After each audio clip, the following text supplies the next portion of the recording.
Vice President. Hey, boy. For the fifth, you get joy.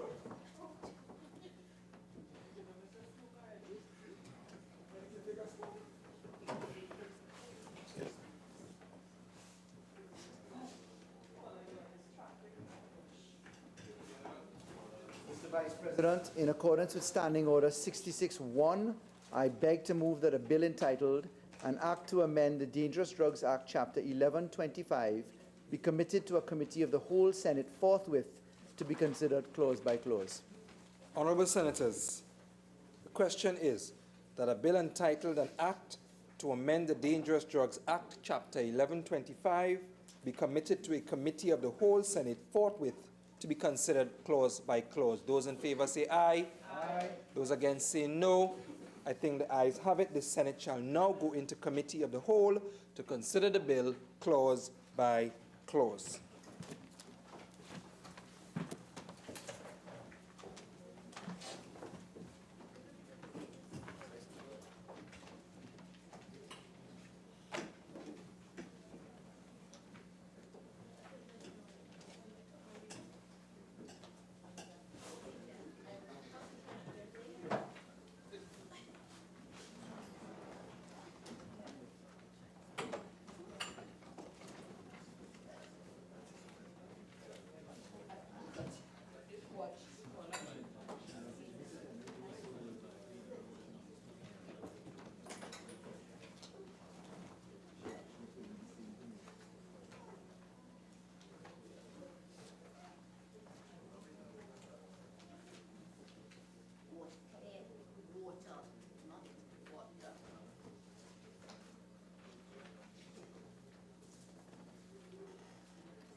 Honourable Senators, as you are well aware, this bill has 9 clauses and there has been amendments circulated by the Honourable Attorney General as well as Senator Paul Richards and Senator Mark. Is everyone in receipt of these amendments?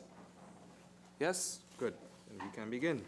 What I do propose to do, given that these amendments actually begin at clause 4, as it pertains to Senator Mark's circulated amendments, we'll take clause 1 to 3 as a batch, and then we'll begin the clause by clause. Clauses 1 to 3. The question is that clauses 1 to 3 stand part of the bill. Honourable Senators, the question is that clauses 1 to 3 now stand part of the bill. Those in favour say aye. Aye. Those against say no. I think the ayes have it. Clauses 1 to 3 now stands part of the bill. Clause 4. The question is that clause 4 stand part of the bill. Senator Mark. Yes, Mr. Chairman. Let me make it very clear once again that our task here is to strengthen this piece of legislation and to ensure that the public interest is protected. So what I'm doing here, Mr. Chairman, is that for the ordinary man in the street, the current definition as proposed by the government through the Attorney General is somewhat a bit technical and confusing to the ordinary person.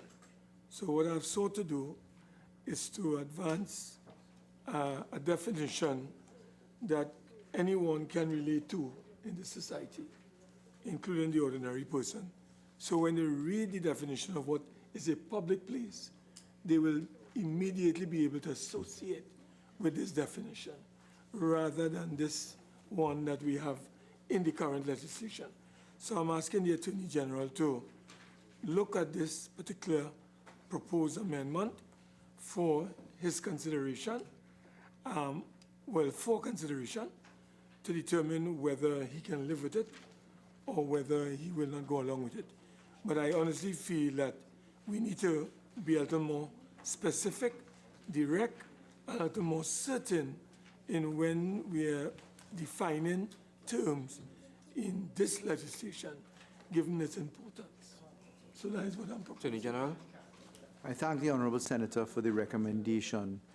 The Senator proposes an important word, which is including, which means it's not necessarily confined to the justum generis rule in listing the matters as he has. But that notwithstanding, Mr. Chairman, there are a few observations to be made on this. First of all, in looking at the legislation from other jurisdictions, we have not come across a formula such as recommended by Senator Mark. Secondly, the position is misleading for the ordinary user. What happens to aircrafts? What happens to ships? What happens to other contexts? They're all omitted, even though the word including is put there.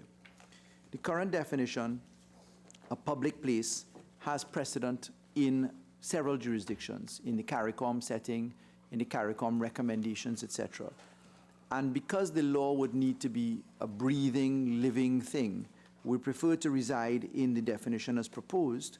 A public place means an indoor or outdoor area, whether privately or publicly owned, to which the public has access by right or by invitation, expressed or implied, whether by payment of money or not.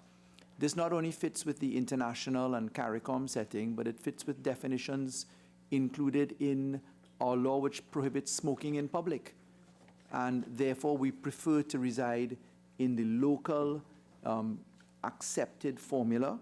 What we thought was very important, and this amendment actually came from the House, we thought that we should not include specifically a dwelling which is used obviously for private purposes, for dwelling purposes in the genuine sense. We're excluding out commercial activity.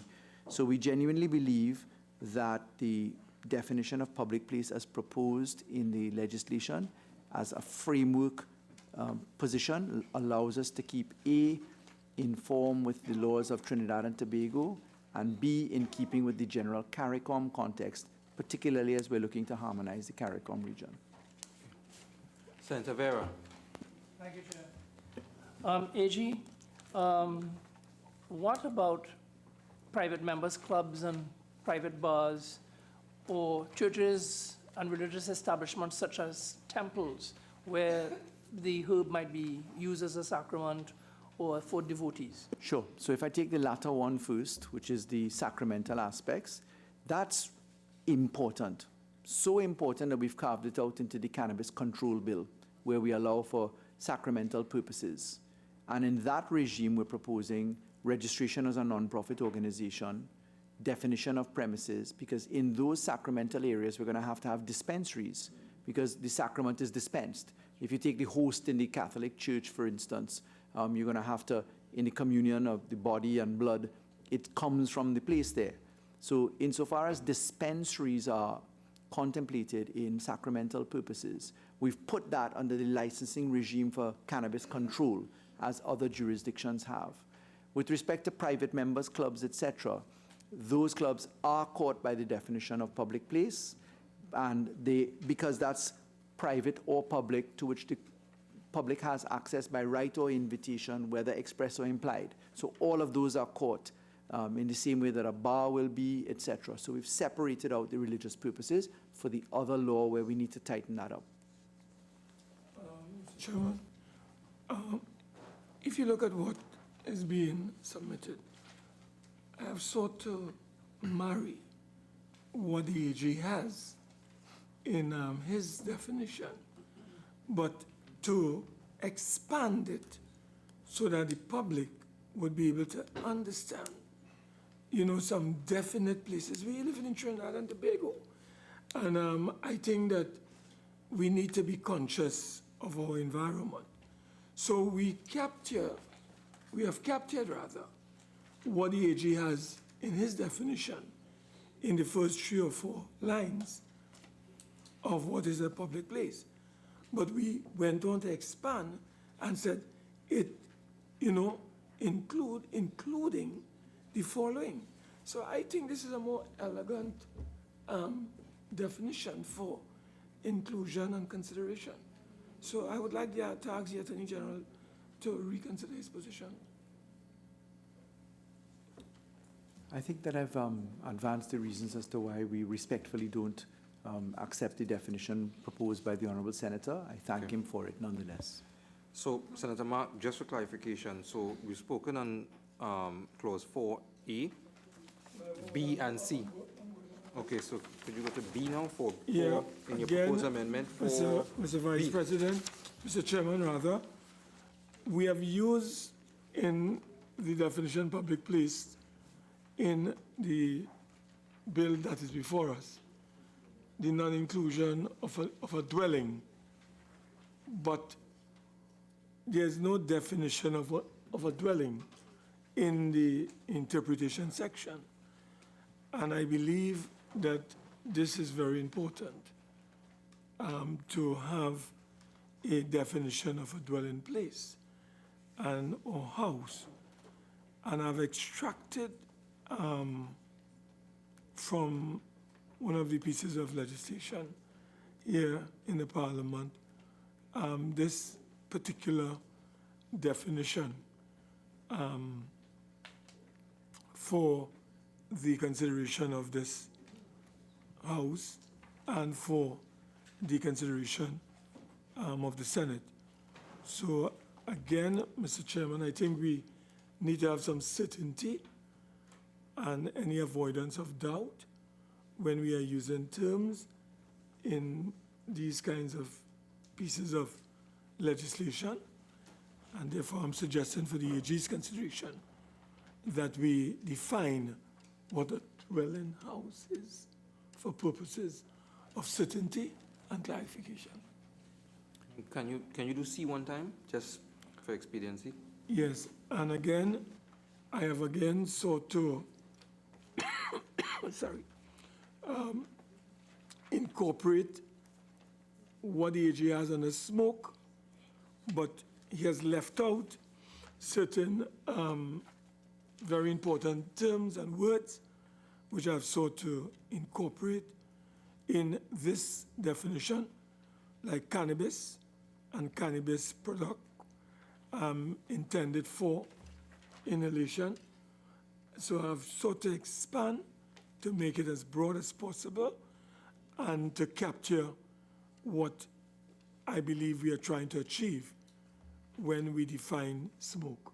So these are the submissions I would like to make for the consideration of the Attorney General. Attorney General. Sure. If I may deal with public place first of all, Mr. Chairman, we don't use the term dwelling house. In the definition of public place, we exclude any premises in actual use as a dwelling, not a dwelling house.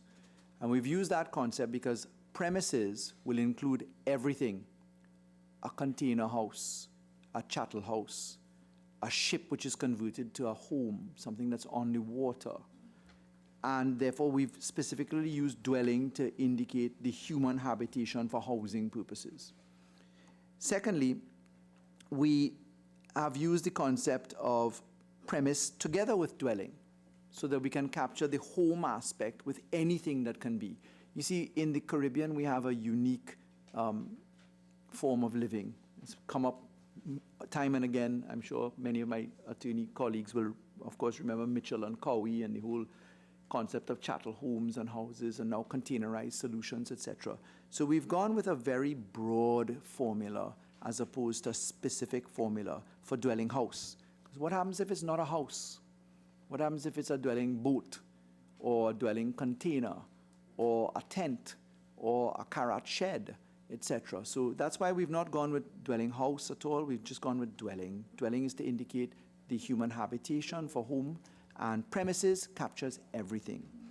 Mr. Chairman, the difference between the smoke definition as proposed by my colleague and the one that is inserted into the bill as before us, first of all, there's a formatting arrangement. We've preferred the use of the A and B just for ease of reading.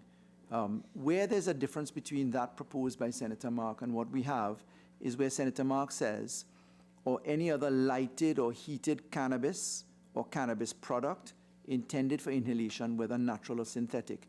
That defeats the purpose of having a definition clause. So we've defined cannabis in its broadest form.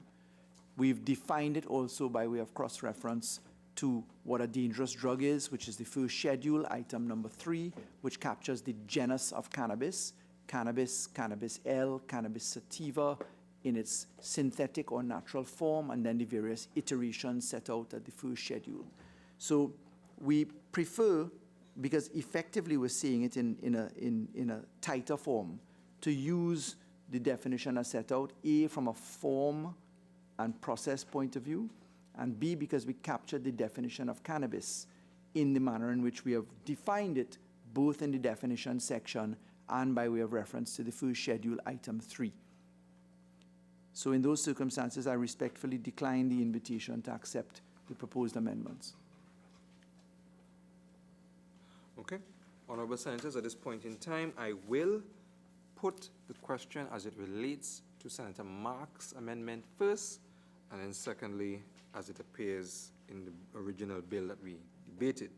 So, Honorable Senators, the question is that Clause 4 be amended as circulated by Senator Mark. Those in favor say aye. Those against say no. No. I think the noes have it.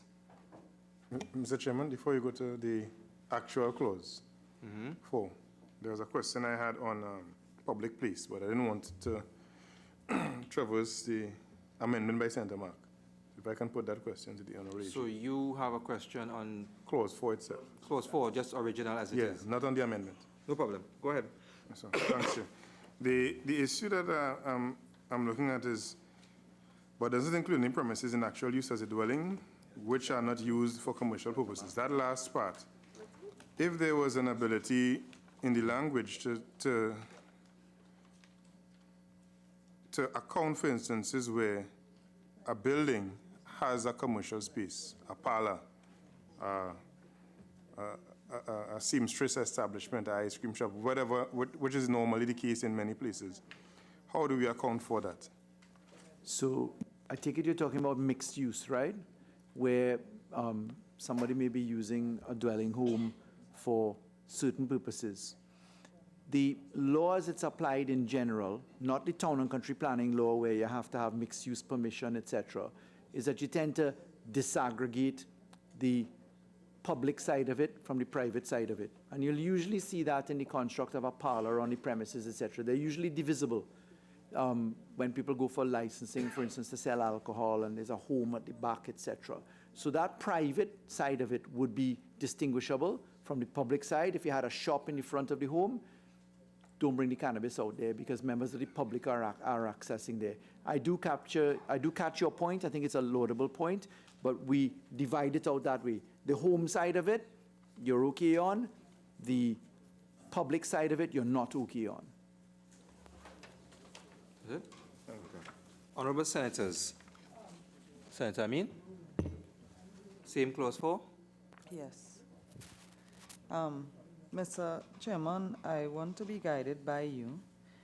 While the clause deals with the in terms of public space and so on, right? What I wanted to ask is with respect to the present law, where the possession of certain amounts of controlled substance or dangerous drugs near to schools or institutions that host children would be considered trafficking. How does that impact? How is that impacted? Very good question. A home that's next to a school that is within 500 meters of a school, sorry, they'll have to be bound by the 500 meters principle because the risk of throwing it over the fence or the child coming into proximity. So the 500 meters chain will always apply. Thank you, Mr. Chairman. That's what I was looking for. Thank you. Honorable Senators, the question is that clause 4 stand part of the bill. The question is that clause 4 now stand part of the bill. Those in favor say aye. Aye. Those against say no. I think the ayes have it. Clause 4 now stands part of the bill. Clause 5. The question is that clause 5 stand part of the bill. The question is that clause 5 now, Senator Mark? Thank you, Mr. Chair. I just wanted to ask the Attorney General, given how we have reworded this particular section, where we have included genus cannabis, could you see or foresee a circumstance in the future where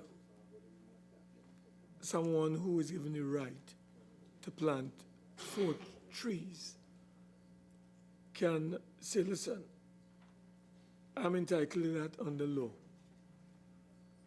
But in the definition under section 4B, we also include opium poppy.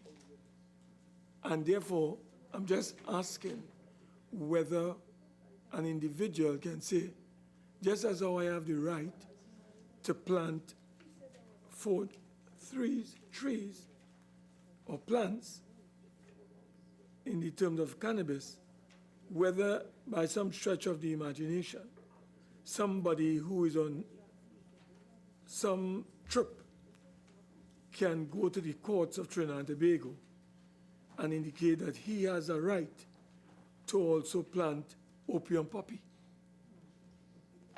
So in other words, I'm just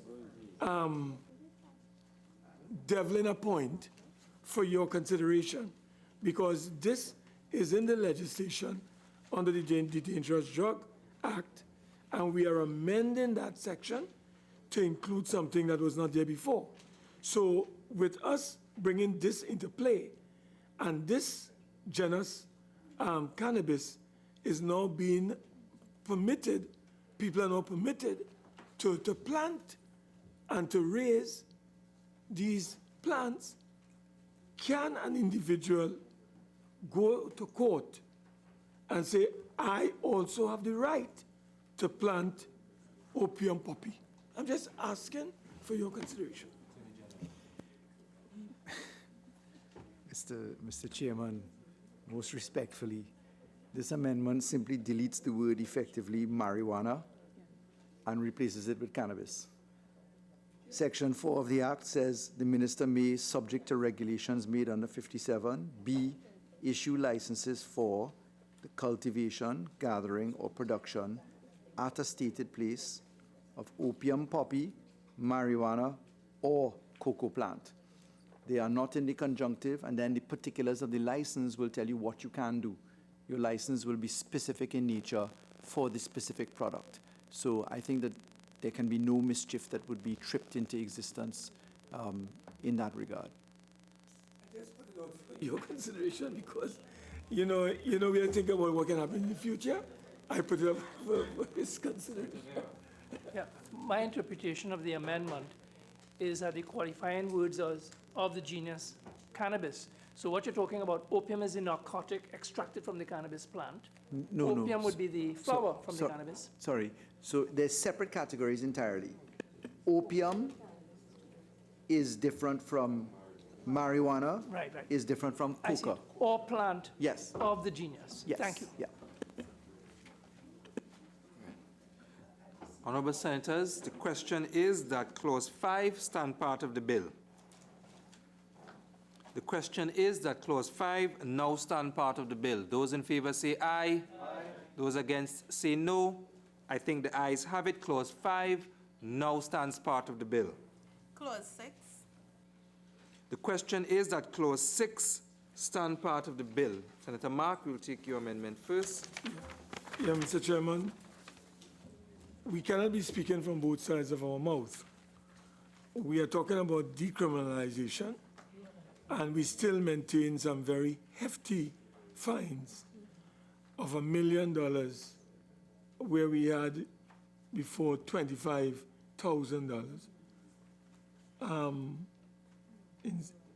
25,000 we had before, and we are now putting $250,000. I am saying that the government must look at the Jamaican experience and try to get, this is not for violent crimes. This is for somebody having, a plant. And I don't believe that if the government is serious about decriminalizing, they should be having such hefty and draconian fines in this particular legislation. So I didn't want to not put a number, but I really feel that the government should give active consideration at reviewing this matter, whether it's like a fixed ticket of $2,000 or community service. So you move away from the criminalization of this whole issue of possession of cannabis. Because if we are on a particular path and we are trying to empty the lake or the stream of all these African youths who are in jail, and we want to expunge from the record whatever criminal records there. Here we are going, Mr. Chairman, with the very sad thing that we are now trying to deal with. Because if somebody is fined, and an ordinary man that is, $250,000, Mr. Chairman, where are they going to find that money to pay?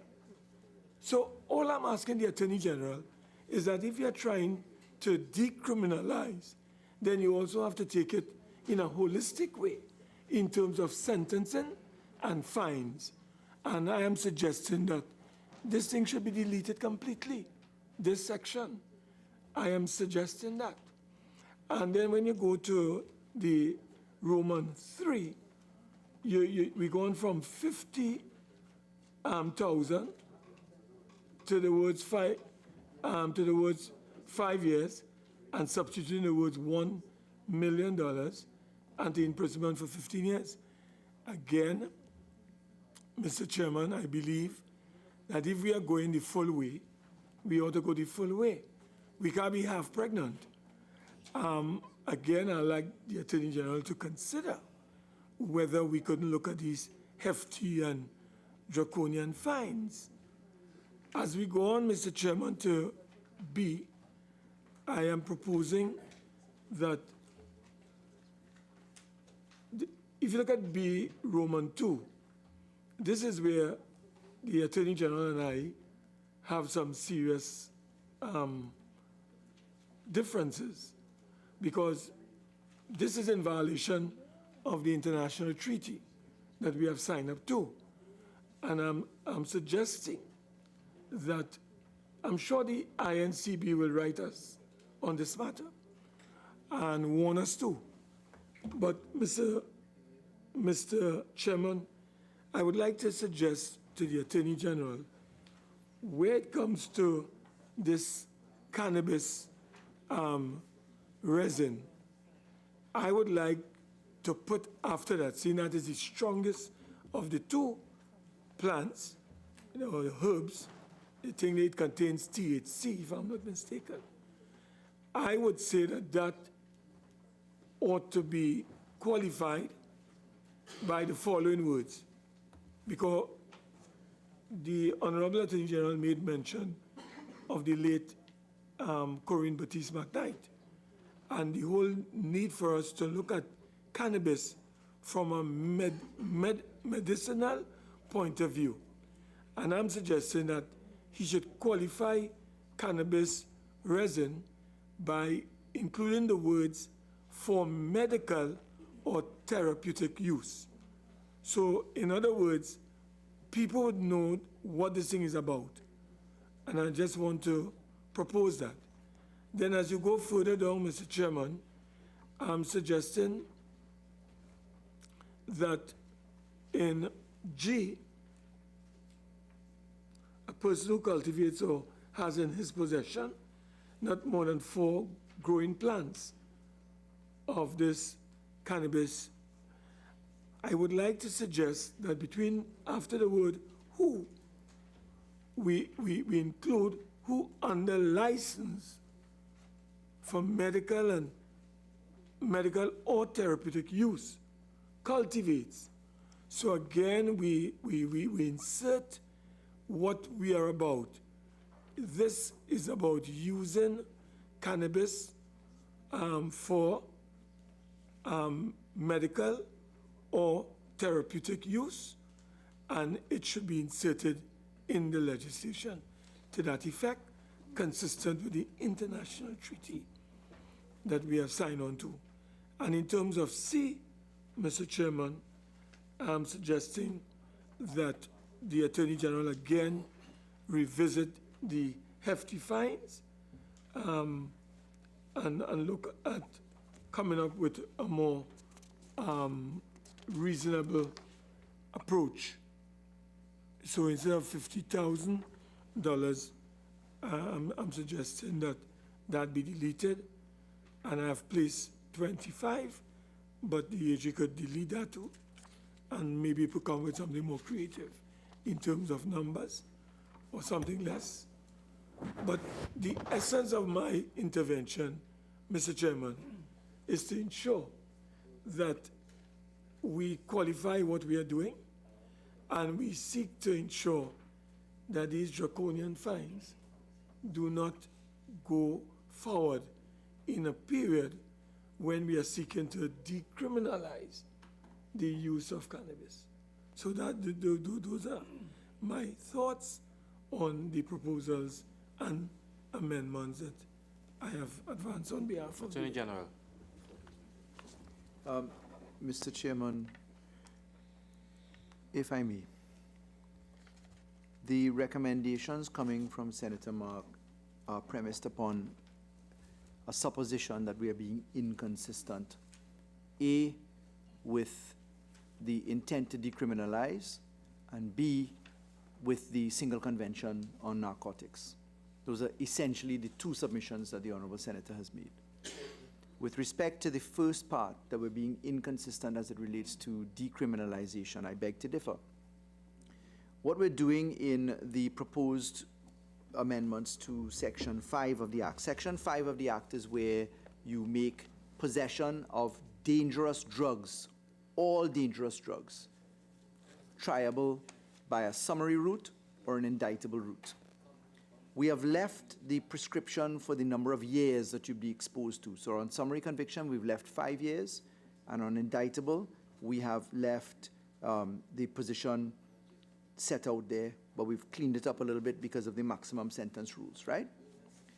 What we're saying is that we're simply saying that if you are brought before the court for summary convictions for dangerous drugs other than cannabis in the way which we treat it now. In other words then, other than the decriminalized route which we've carved out, you may be subjected to $250,000 as opposed to $25,000, and you may be subjected to $1 million as opposed to $50,000. That's essentially what we're doing. We carve out decriminalization as follows. For amounts under 30, no consequence. For possession, there is a consequence for smoking, so there's still a criminalization aspect. For the amounts 30 to 60, we say ticketable offense, $2,000. In default, you're going to find yourself subjected to community service, 30 hours. In default of that, you may find yourself subjected to the fine, which is $50,000. We do not propose $250,000. That's not what this law says, because we specifically carve out cannabis in the manner in which this bill does. So it's the opposite of what Senator Mark says. What we say is if you're over 100, now we take the next category, 60 to 100. For 60 to 100, we say you'll be subjected to $75,000. And that can also be treated by way of community service, but we don't allow for ticketable offenses for that, right? When you cross 100 grams, and let me put this into context, 60 grams is 6 packs of regular cigarettes with 20 cigarettes per pack. That's 120 cigarettes of marijuana in your possession for 60 grams. That effectively takes you up to nearly 200 cigarettes in your possession. We, from a policy point of view, say you have no reason in a decriminalized environment to be walking around with so much marijuana. And we therefore provide for, if you're over the 100 grams, that's when you get hit with the $250,000. Now, Section 68 of the Interpretation Act is abundantly clear. It says that the maximum amount prescribed in law, so when you see $1 million or $250,000, that's the maximum amount that you can get. If you take the $250,000, you have, as Senator Rambrat reminded us earlier, you still have Section 71 of the Summary Courts Act, where you could apply for a reprimand and discharge, conviction, reprimand, discharge, 0, and you walk out. So you don't have to get $250,000. The case law is replete. The Interpretation Act, Section 68 is clear. You're not subjected to the full amount. It's the same on the indictable route, where there's a discretion for the judge, depending upon the severity of the offense, the circumstances of the case, to, in judicial discretion, treat with that. That's also circumscribed by the judicial pronouncements set out in the sentencing guidelines. We now have published sentencing guidelines, so none of what Senator Mark said is the case. It's in fact a very well-known principle. So that's with respect to the excessive and you're talking on two sides of your mouth. That's not the case. We're very clear in this, but you'd have to read the whole law to catch that. The second aspect as to the breach of the single convention and whether we'd be tripping the single convention and inserting into the law, as Senator Mark proposes, the concepts of under license for medical or therapeutic use. No, we have premised our amendments on the back that this thing is too large in small quantities to license anybody. We don't have the manpower in this country to go and license every home, to take the police there, to subject people to police entering, to go and view their premises any time of day or night, warrant beating down your door. All that you'd be doing is you'd be shifting the problem to somewhere else. Instead of arresting you for one spliff, one joint, they'll be beating on your door for your one plant. And we just say we can't treat with that. We'll have to educate people, we'd have to roll out the health aspects, etc. When we treat with medicinal or therapeutic use, we've carved that out into the Cannabis Control Authority. There's a whole section in the Cannabis Control Bill that treats with medicinal or therapeutic use. So we cannot conflate the two. To take these two amendments is to effectively kill this legislation, sit down and talk for another 28 years and fix nothing. And in those circumstances, I respectfully do not accept the recommendations coming from my learned friend, Senator Mark. Senator Vera? Thank you. Just on the wake of Senator Mark's point about the International Narcotics Control Board. That board, that organization has been seen as ultra-conservative and highly judgmental. The board has, in fact, even been against the use of cannabis as a medicine. And the International Narcotics Control Board has been criticized for their behavior in commenting on matters that are the sole purview of national governments. In an April 2003 former United Nations Drug Control Program, Chief of Demand Reduction Cindy Fazy penned a scathing review of the board, accusing it of overstepping its bounds, and I quote, "Unfortunately, these individuals also see their role not only as the guardians of the conventions, but also the interpreters of them as well. In their annual report, they have criticized many governments, such as Canada, for permitting the medicinal use of cannabis, Australia for providing injecting rooms, and the United Kingdom for proposing to downgrade the classification of cannabis, which would entail less serious penalties than at present. These criticisms go far beyond their remit, and indeed it is hubris to criticize the Canadian Supreme Court." So, Mr. Chairman, I think that the government of Trinidad and Tobago should take a decision to withdraw from these treaties, because we cannot be saying that we are a signatory to these treaties, and these treaties have certain provisions that says that once you're a member of it, you can only use cannabis for medicinal and scientific purposes. If you go beyond that, you are in breach. If the government of Trinidad and Tobago is saying, we are not taking on the International Narcotics Control Board, that's fine. But once we are a signatory, I have an obligation to draw to your attention and to draw to the attention of Trinidad and Tobago that the Trinidad and Tobago government is in breach of the treaty. And if they want to get out, let them get out. But they cannot say they're staying in and violating. And that is all I'm advancing in this regard. So I rest my case. Attorney General. Thank you, Mr. Chair. Number one, Senator Mark in particular had a full 10 years and 3 months to do that and did sweet nothing. Well, Let me repeat that. 10 years and 3 months. In the period 1995 to 2000, Senator Mark was in fact a minister of government sitting in a cabinet. Senator Mark, please allow the Attorney General to respond to comments made. Attorney General, continue. Yes, sir. 10 years, 3 months. Minister in the UNC government was Senator Mark, period 1995 to the year 2000. Nothing done. In the period 2010 to 2015, the UNC government had a chance to do that. That's point number one. Number two, we are signatories to the conventions and the protocols which amended the conventions, but under our system of law, which is a dualistic system of law, not a monistic system of law, it is only lex loci, or the local law which incorporates convention law, which binds us to law. And we are certainly not in a position where we have brought this into local law, other than by way of, firstly, the Proceeds of Crime Act, and secondly, the Dangerous Drugs Act. Point number three, we met with the International Narcotics Control Board.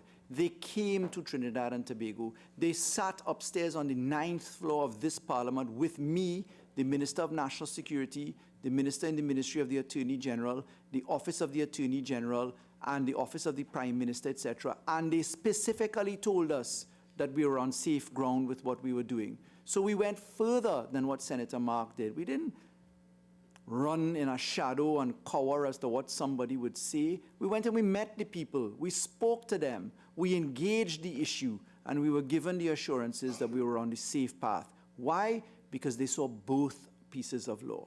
The Dangerous Drugs Amendment, understanding the national priority to treat with social justice, and secondly, the Cannabis Control Bill, which they saw as well. So I don't accept what Senator Mark is saying. That's fear-mongering for somebody who did nothing for 10 years and 3 months.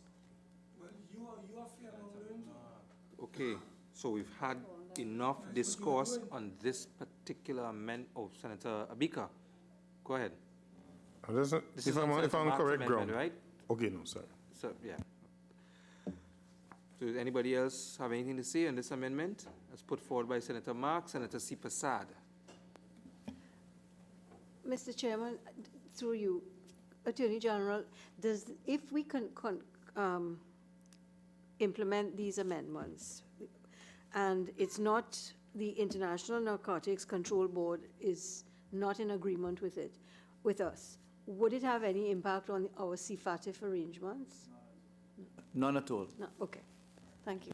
Okay, Honorable And Senator. for the record, they are in agreement with it. I will now put the question specifically on Senator Mark's amendments. Honorable Senators, the question is that Clause 6 be amended as circulated by Senator Mark. Those in favor say aye. Aye. Those against say no. No. I think the noes have it. So we shall now move on. Can I speak? Yes. Thank you. We shall now move on to the amendments as proposed by Senator Richards. Senator Richards? Thank you, Mr. Chairman, through you. Given the submissions of the Honorable Attorney General, and I want to thank the AG for accepting the accommodations of the principles of my submission, which were to move the clause and the legislation generally from, in addition to a criminal justice approach, to a public health approach, which is what my submission was about, and the fact that it now focuses on a rehabilitation component for the offender, and that the Attorney General's submissions also includes those who are now incarcerated who may be, their records may be expunged and they may be subject to sentencing, in addition to those who may fall afoul of the law in the future. As withdraw my submissions in lieu of the AG's submissions of 6 and 7. Yes, thank you. That's Clause 6, right? Yes. All right. Okay, Attorney General. Yes, sir. Mr. Chairman, may I firstly indicate that the amendment as circulated for Clause 6 is in need of a small improvement on my part. May I just guide you through an addition to that? Sure. What you have written there in the right-hand column of Clause 6, if I could just ask you to put the letter B, capital B, next to that. Column. So B comes just put, after. yeah, so B. B would start in paragraph C, because I propose to add an A into it, which I propose to dictate. Oh, so you put a, all right. Yeah? So I want to add a paragraph A, and paragraph A would say, in paragraph, open brackets, common A, close brackets, delete the words, open inverted commas, and open brackets, 2 capital A, close brackets, close inverted commas. And it will continue, and substitute the words open brackets, comma, open brackets, 2 capital A, sorry, it should have been open inverted commas, and substitute the words open inverted commas, open inverted commas, comma, open brackets, 2 capital A, close brackets, and open brackets, 2 capital B, close brackets, close inverted commas, full stop. So what that would do, Mr. Vice President, sorry, Mr. Chairman, is in Section 5, which is where you have the offense of being in possession, currently the law says subject to subsection 2. Because we're introducing 2A, which would be if you're in possession for 30 to 60, and 2B, if you're in possession for 60 to 100, we needed to accept those out from the possession offense. So the amendments that we've proposed in the round, therefore, in the first paragraph, make sure that we capture the exceptions for 2A and 2B. What is now in paragraph B of this proposed amendment, which would read as circulated, in paragraph C in the proposed subsection 2B, delete the words subject to section 5B2, comma, A, and replacing with A. We somehow managed in the House to include this by mistake. It should not have been included because we never intended, and certainly the Hansard will reflect that, to have the amount between 60 to 100 subjected to the ticketable route. If you're between 60 to 100, you're going to be subjected to the fine of $75,000 or community service. And of course, rehabilitation, etc., as we will come to in just in clause 7. And that'll deal with the withdrawal of the excellent submission proposed by Senator Richards. So that, for the record, is the rationale. A, to make the exception for subsections 2, 2A, and 2B. And B, to make sure that the possession of 60 to 100 grams is not subjected to the fixed penalty route and ticketable route. It is only subjected to the consideration of a fine, maximum fine of $75,000. Again, that can be anywhere from 0 to 75, depending upon the judicial officer. And B, to ensure that that is then enveloped into community service in default, and of course, counseling and other public health aspects and social aspects as proposed by Senator Richards, but which we will pick up with in the proposed amendments to clause 7. Those are the reasons, Mr. Chairman. Good. So I will now propose a question as it relates to the amendments put forward by the Honorable Attorney General. Honorable Senators, the question is that clause 6 be amended as circulated by the Attorney General and further amended to say, in paragraph, open brackets, common A, close brackets, comma, delete the words open quotation marks and open bracket 2, capital A, close brackets, close quotation marks, and substitute the words open quotation marks, comma, open brackets 2, capital A, close brackets, and open brackets 2, capital B, close brackets, quotation marks, full stop. Does everyone understand that? Yes. Great.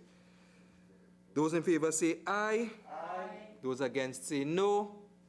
I think the ayes have it. Honorable Senators, the question is that clause 6 as amended now stand part of the bill. Those in favor say aye. Aye.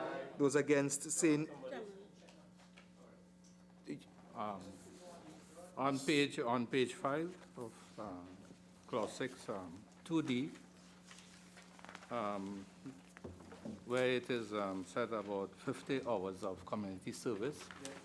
AG, I'm just looking at in terms of one proportionality trade-off against the fine of 75,000.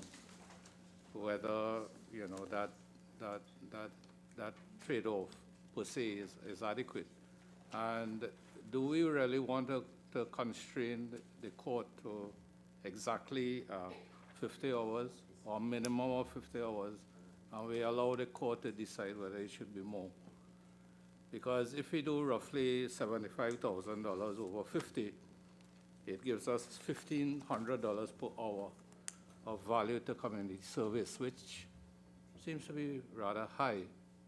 And whether, based on what the court assesses, the court has a minimum of 50 at least to work with, but if they want to impose more hours of community service, we leave that to the discretion of the court. Sure. May I? So the Community Service Act actually only allows a maximum of 40 in the act itself. So when you go to that act, you'll see that they only allow 40. We did two things in this law. One is we impliedly amended that law by going to 30, which is under the 40, and then we went to 50, which is over the 40.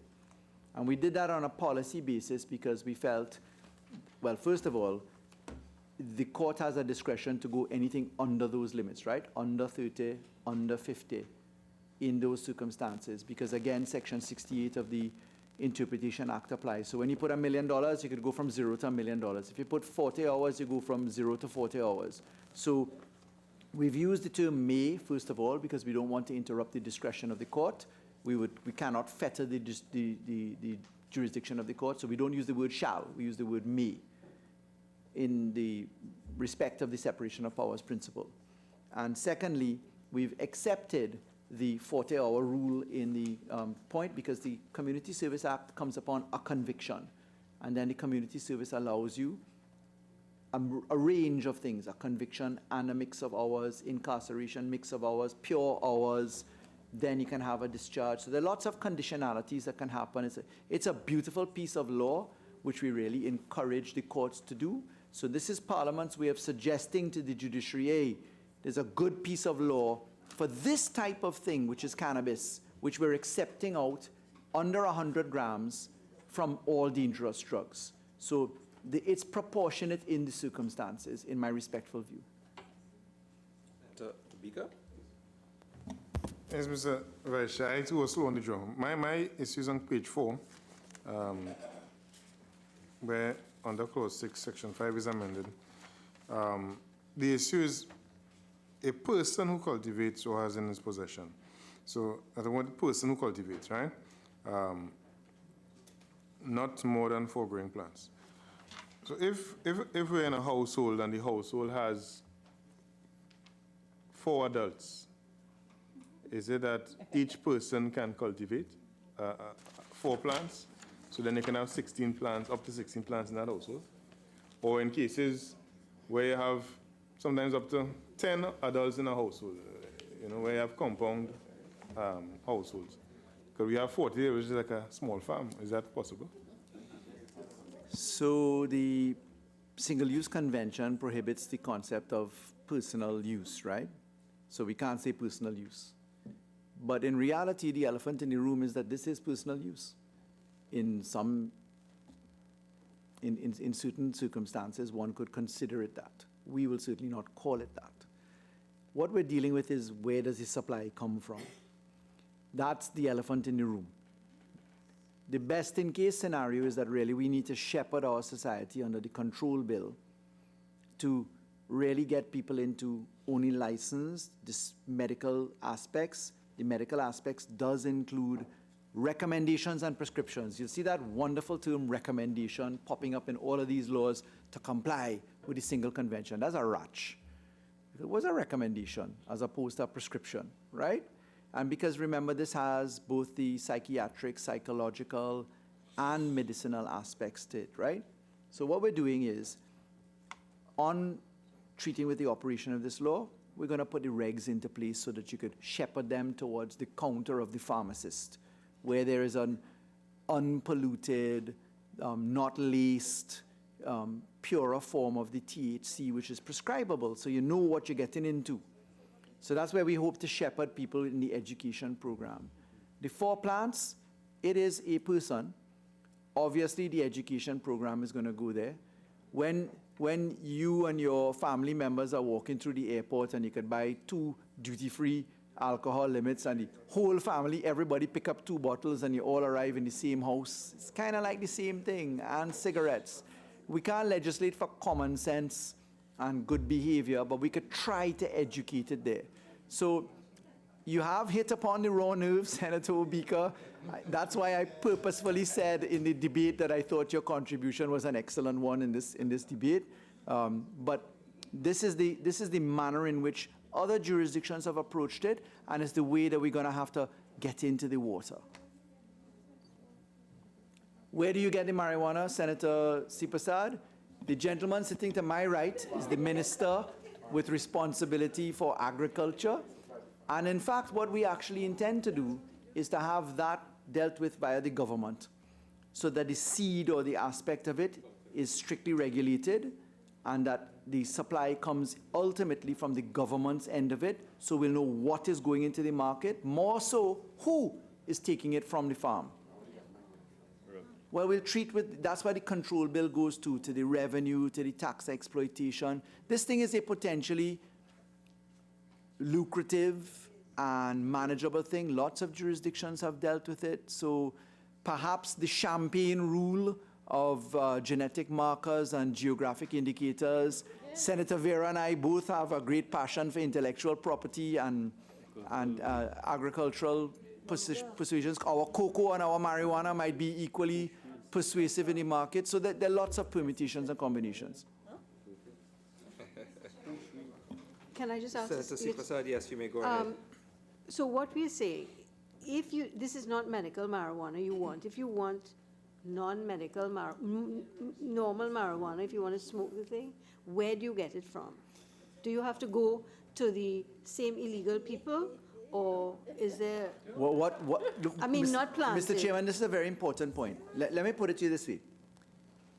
90% of gang activity in this country, let me repeat this, 90% of gang activity in this country is sprung from the marijuana trade. The minute you take away the lucrative side of bootlegging, underground economy, because it's prohibited and you have to sneak by the doubles man in a Rima who selling weed under the cart, etc., as it's reputed to be. A, you're removing the cash aspect of it. B, you're taking away the trade.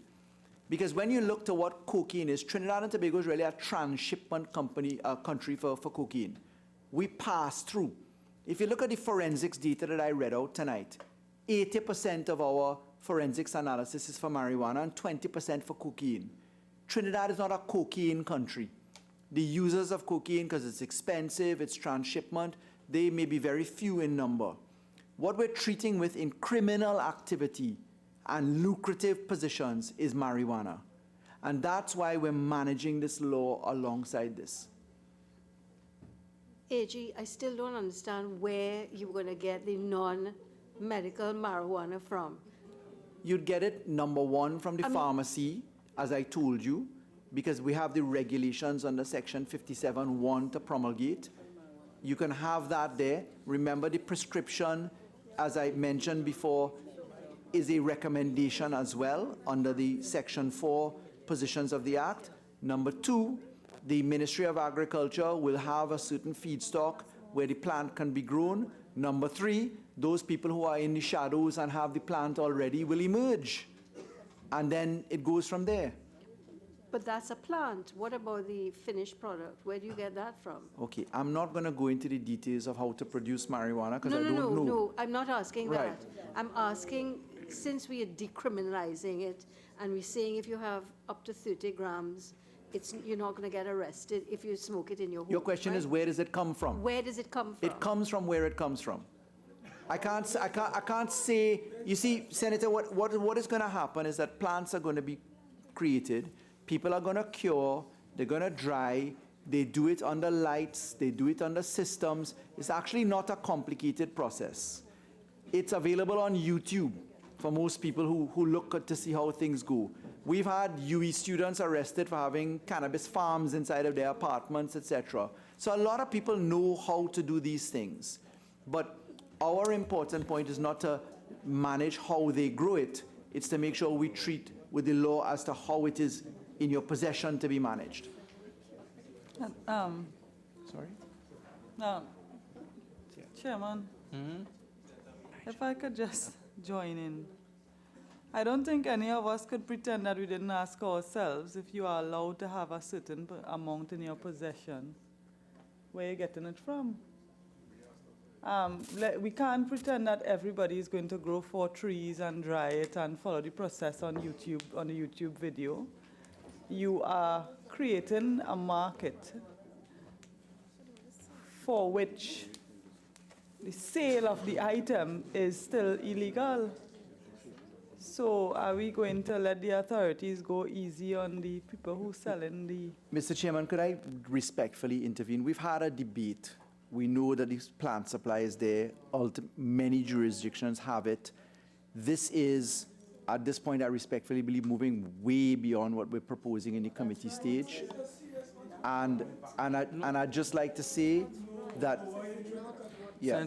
Senator, okay, let me take control of this now. Thanks. So we've had a lot of discussion. People have asked their questions. Obviously, this particular piece of legislation will have all kinds of questions attached to it in relation to that. But we have to treat with what is in front of us by way of the clauses. I think the Attorney General has answered as best as he could.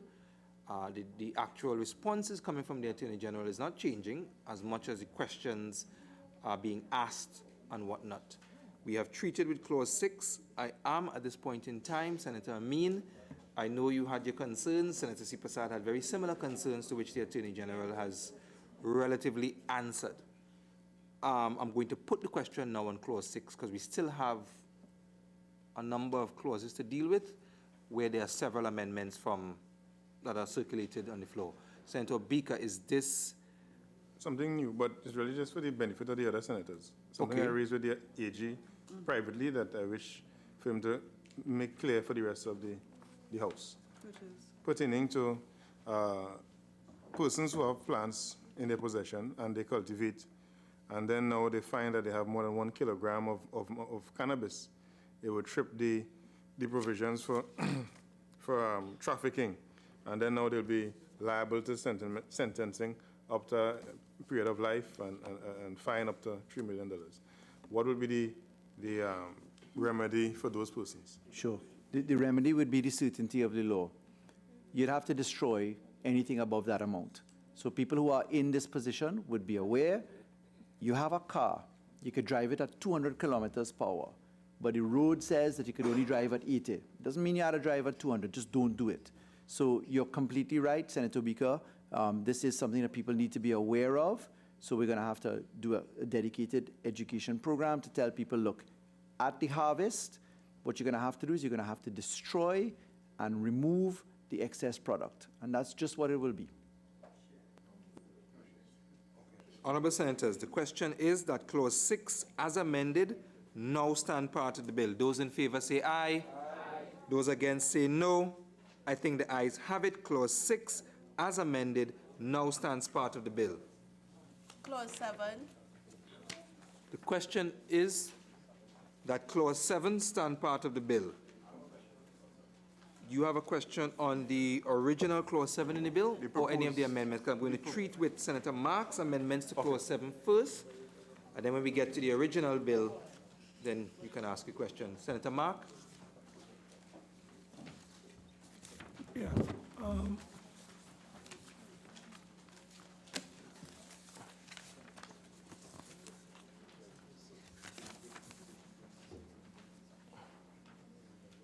Yeah, Mr. Chairman.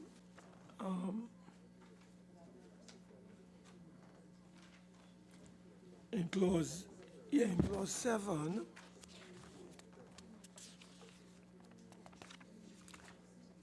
in section 5A1, let's get,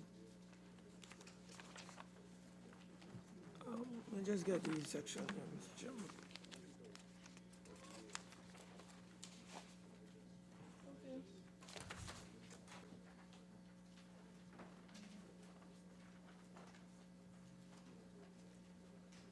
Section 75A1.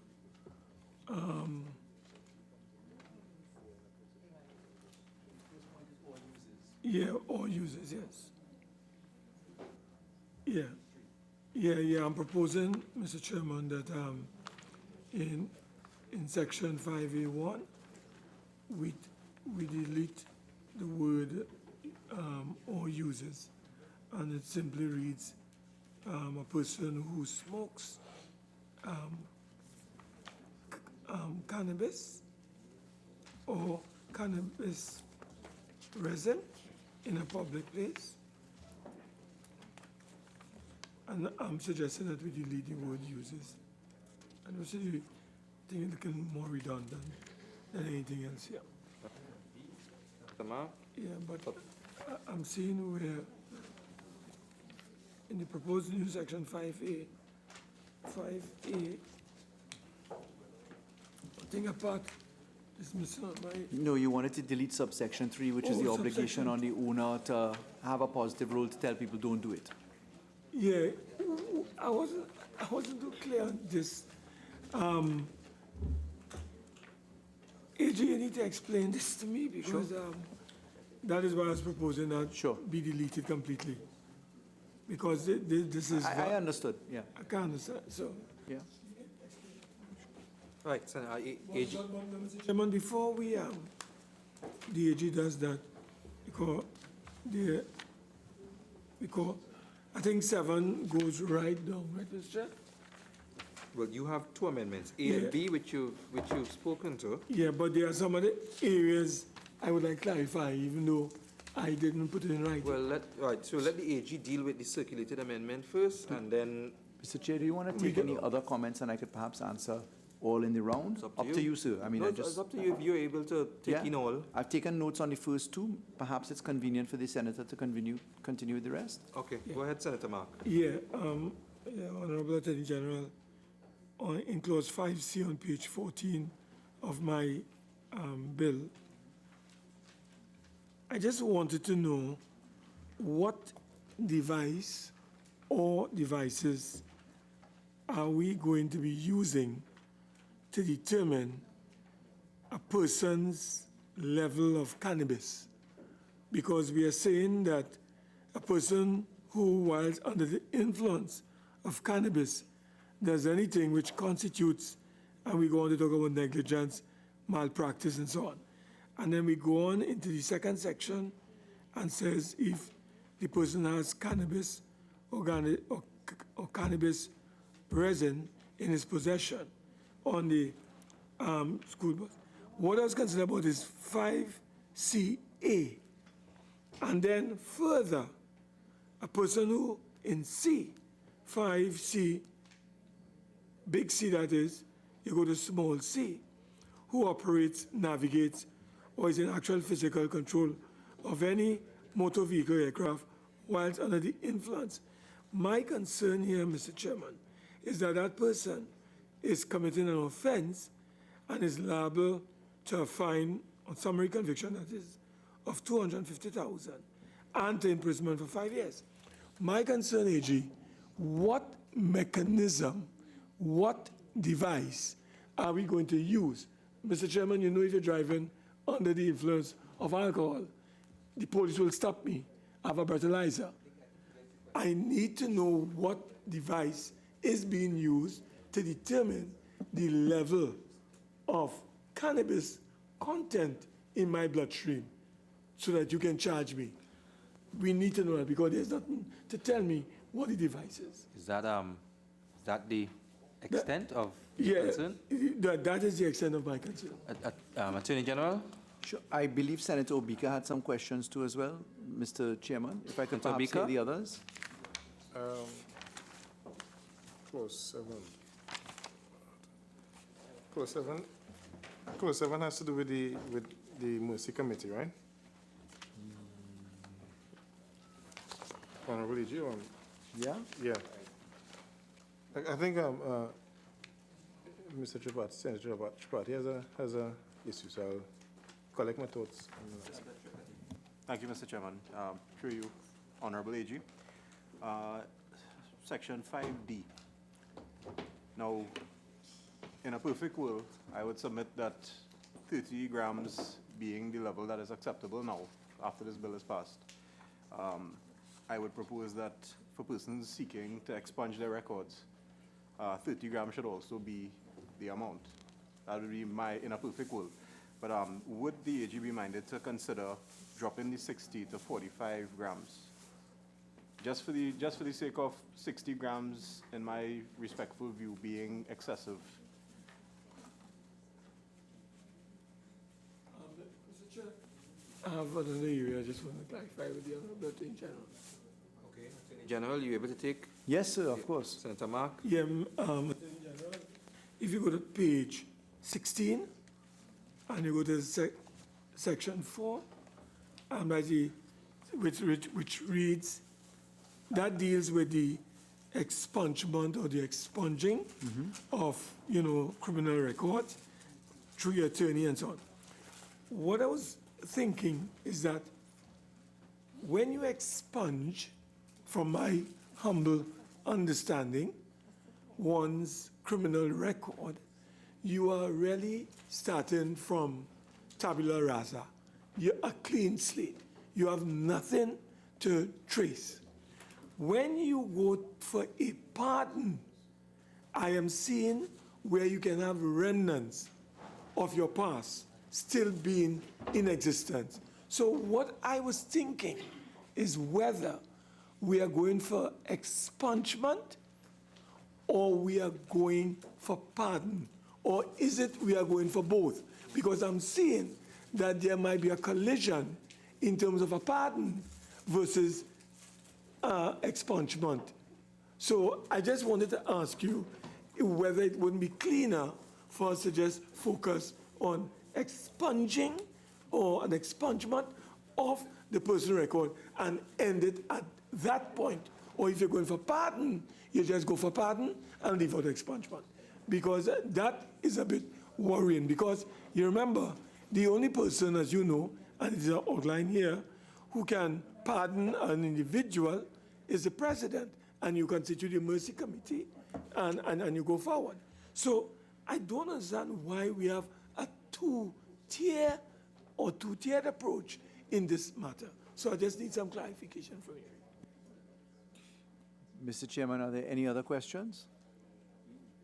No, Attorney General, you may proceed. Thank you, Mr. Chairman.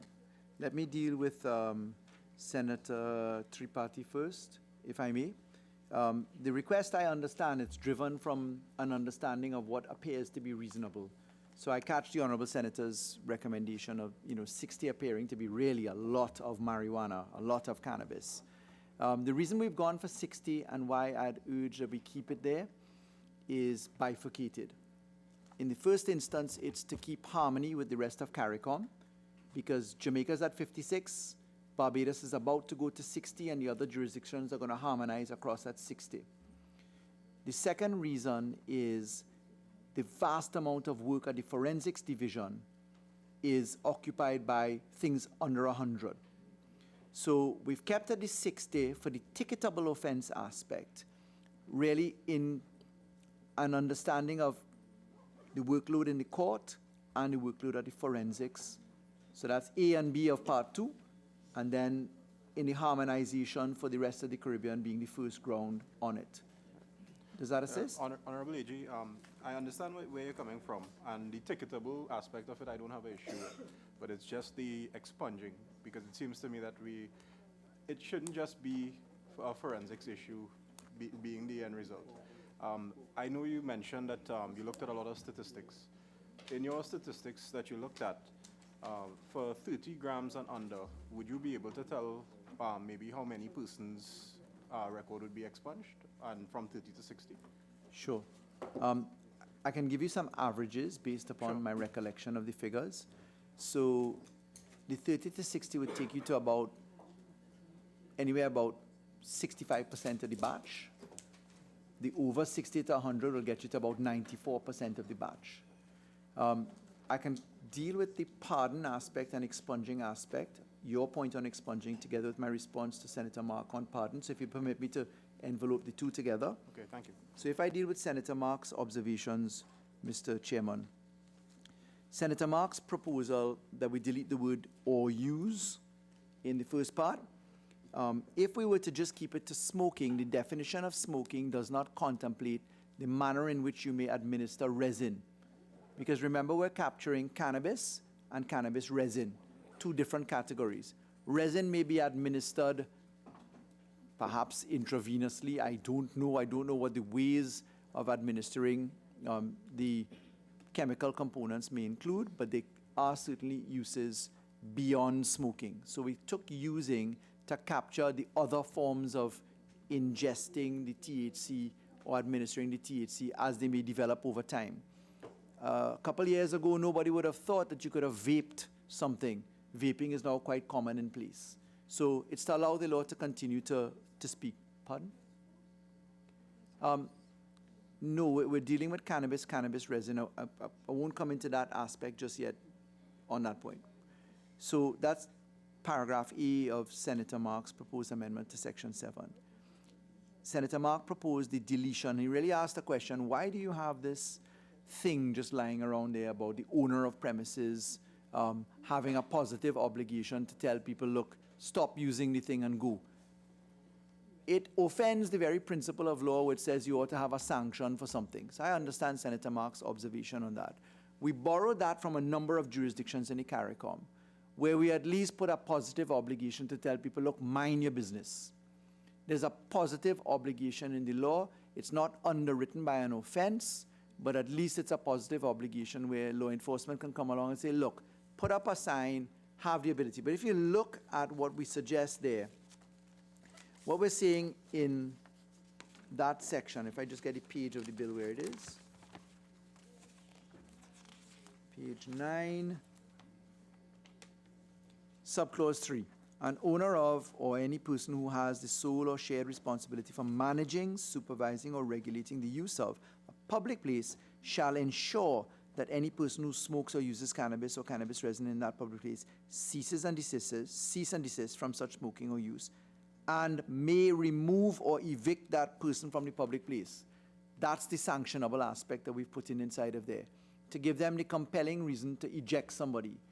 You see, the law of trespass and the revocation of the license to remain in the public place will not exist in the same circumstance that it exists in a private place. In a private place, you are a licensee at the will of the person who has invited you or allowed you to stay there. The minute somebody's on a private place and you don't want them there and they're not an owner or have any proprietary right there, you say, I revoke your license, get out. And then you can physically compel them out because you own the property. You revoke the license. You become a trespasser when the license is revoked by you saying, I want you to leave. If a policeman enters your premises without a warrant and you don't have reasonable suspicion, you can actually revoke the license for the person to be there. In a public place, it's a little bit different. In a public place, we want to give the person that has the authority to manage the place the ability to say, well, I'm going to eject you from the place right now. This would at least provide a defense to the person who ejected you for using cannabis in the public place.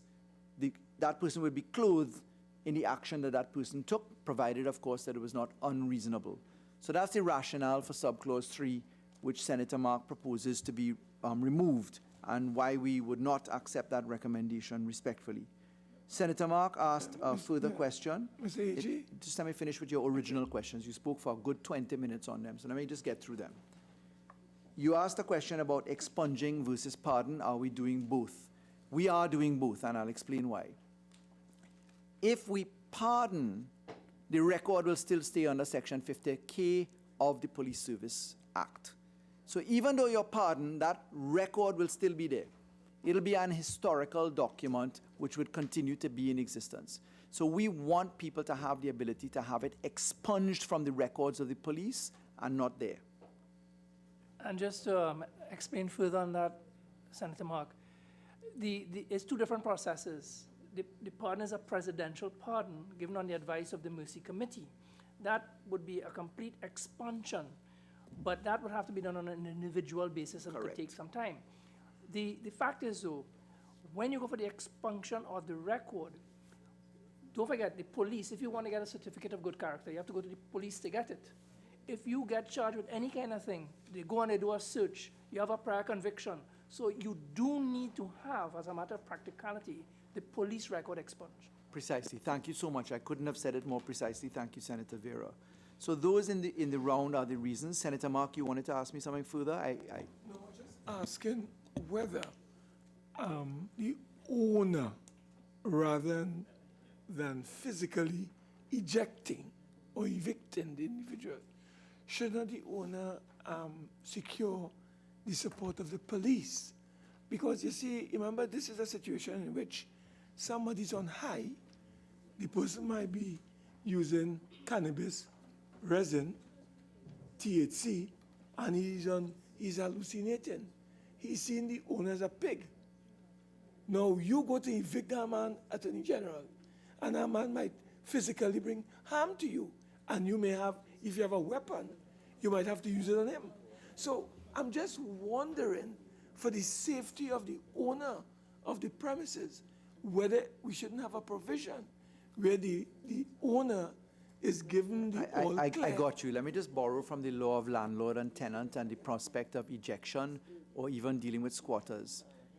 You have the right of self-help in law. You can eject. You can put someone out, but the law frowns upon it. So the common law will continue to speak in a usual reasonable sense where you'd be invited to call the police now and treat with it. But we don't need to put that into law. It'll operate.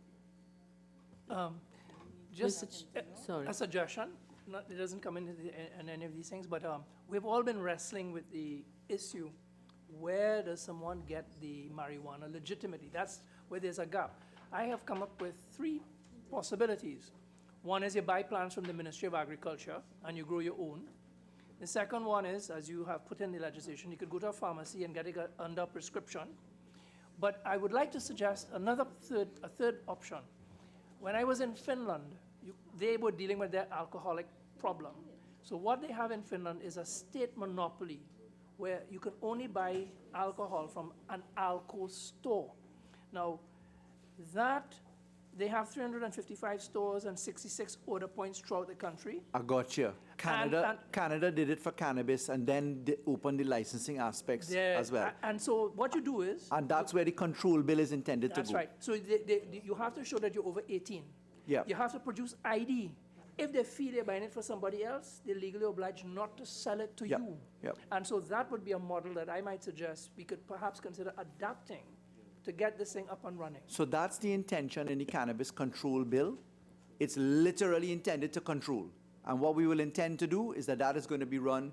Canada started with state monopoly, opened up the licensing into the private sector, and we're literally on the same page, Senator Vera. We're literally on the same page. We'll tackle that in the JSC with alacrity.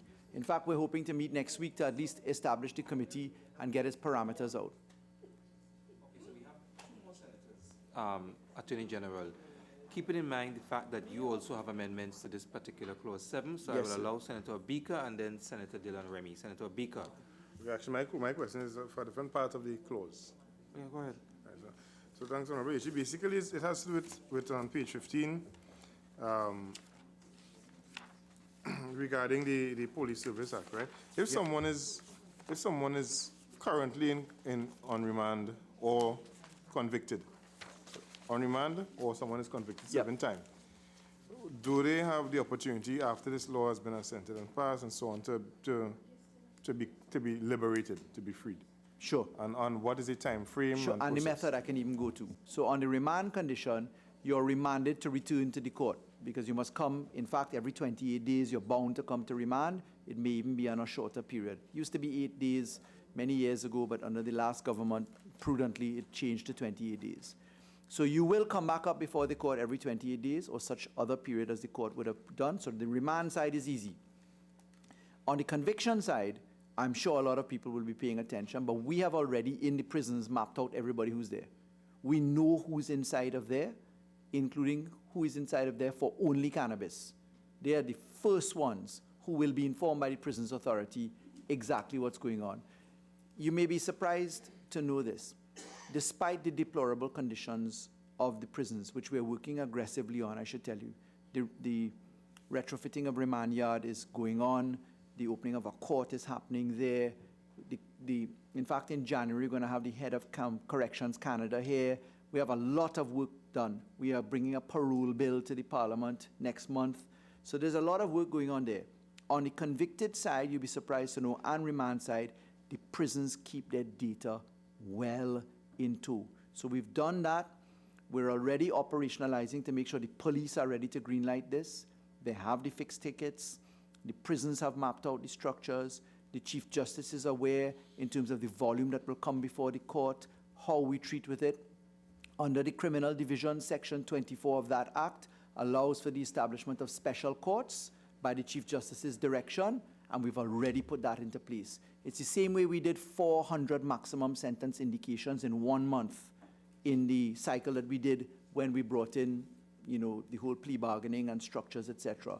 So we've been preparing to operationalize this law actively, and your points are well taken. One- no, Senator, hold on. Senator Remy. AG, respect to section on page 14, on page 15, the court discharging for that offense. Yes. That's 5D and then the other part. I'm just wondering, this is for one offense. So that person gets discharged. Person commits the same crime again, twice, 3 times. Each time you go and get discharged, is there anything will be put in place for repeat offenders? So the law actually treats with repeat offenders under the Dangerous Drugs Act. And then your Okay. antecedents comes to the court. So when the court is looking at how they're going to prescribe penalties and prescriptions for you, the court's going to take notice of people that have a continual point, which is why, bam, Senator Richards comes into play. Because the amendment that I've not yet had a chance to put to the floor treats with the drug rehabilitation side. And I really want to stop and thank Senator Richards for pointing that out. I had not thought of it the way that he did, and it's amazing at how a debate can bring out good points. And I want to thank Senator Richards for that. That's the proposed amendment that hopefully I'll get to move at some point tonight in this close. Right, so in keeping with that, 1 second, Senator Thompson, let me just allow the Attorney General to speak to his amendment one time, given that most senators have questions on Clause 7 that's in the bill anyway, just in the interest of time, and that way, procedurally, I can treat with all of the amendments as put forward by various senators. Attorney General, go ahead and speak to your amendments in Clause 7. I'm very grateful to all members and to you, Mr. Chairman. Mr. Chairman, we propose in... Yes, we'll come back to... We're coming back to it. Right? In the amendments, you'll see paragraph A and paragraph B. That bunch of words in paragraph A is effectively just to delete the inverted commas. It's the way that the legislative drafters do that, so just deleting the inverted comma which appeared in the word Constitution just after it. Paragraph B is where we insert the idea brought forward by Senator Richards, which is that we insert a new section, but it's an amendment, so we're not doing a new clause, right? So we're allowed to do it this way. So we're putting in the power of the court to order counseling, rehabilitative intervention, etc. And we're saying, notwithstanding any other written law, before discharging or imposing a sentence on a person in relation to an offense under this part, we're taking the whole part, the court may make an order for counseling, rehabilitative intervention or treatment, or psychological evaluation and assistance. And what we did, Mr. Chair, is we borrowed that from section 59 2K of the Children's Act.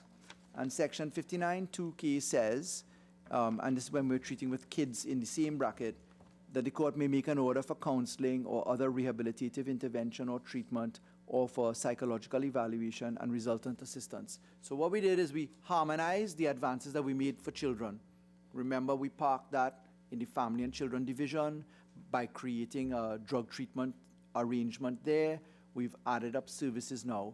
So this is a great opportunity to bring the dangerous drug adult side of it into the children side of it. We would have missed it if Senator Richards didn't point it out. We were just doing so much at the same time. Again, I say thank you to the Honorable Senator. So that's the reason. I want to remind you that that was driven in the Dangerous Drugs Act. Part 2 is the possession of and trafficking in dangerous drugs. It commences with section 4, and it goes right down to section 6, and that's where we treat with that part. Section 6 was inadequate. It only allowed us the facility for the court to order admission to a psychiatric hospital for 14 days. And that just is far from rehabilitation in the sense proposed by these amendments. So that's the rationale, Mr. Chair. Okay, in light of what the Attorney General has just said, Senator Richards, do you withdraw your Clause 7 proposed Absolutely. amendment? The Attorney General's proposal is a lot more elegant than my Thank suggestion. you. Okay, Senator Amin? Three, the lower down. You Three. want to tell me Yeah, the that's page? fine. Which page? Same page. You have to Sorry, make your which one? statements. 15 with 5D, Yeah? item 3, clause 3, Yes? Yes, go ahead. right? And it goes over to 16. I'm asking, one of my main concerns here is that a person may apply to the Commissioner of Police to have their record expunged. But in 4, you say the person may apply through his attorney at law to the Commissioner of Police. I know that the state provides an attorney for a person who cannot afford through legal aid.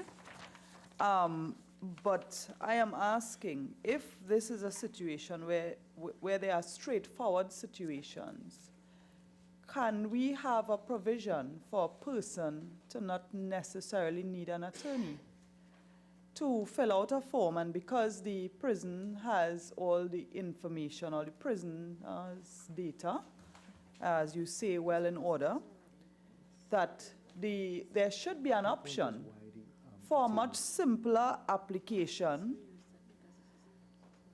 to have that record expunged for a person, whether they are in prison or they are outside of prison.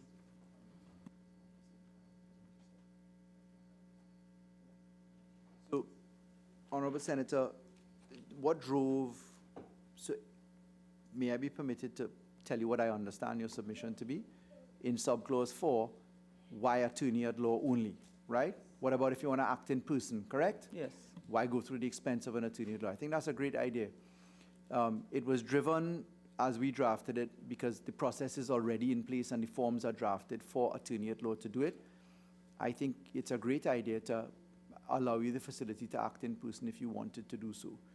But let's look at the language. A person who has been convicted for the possession of not more than 100 grams of cannabis or not more than 14 grams of cannabis resin may apply through his attorney at law to the Commissioner of Police to have that offense expunged. We can say may apply in person or through his attorney at law. Yes. Yeah? Yeah. You happy with that language, CPC? Right? So Yeah. that would apply to a person whether they are in prison or not. Well, yeah. Yes? Yeah.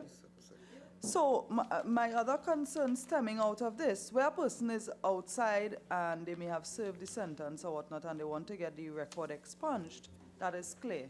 But if a person is in prison, Yeah. maybe serving time for convicted, so he's serving time, and you want to make this application, you are in prison, you make this application to the Commissioner of Police, as it is. I'm not sure if we are guided by another piece of legislation for the Commissioner of Prisons to act.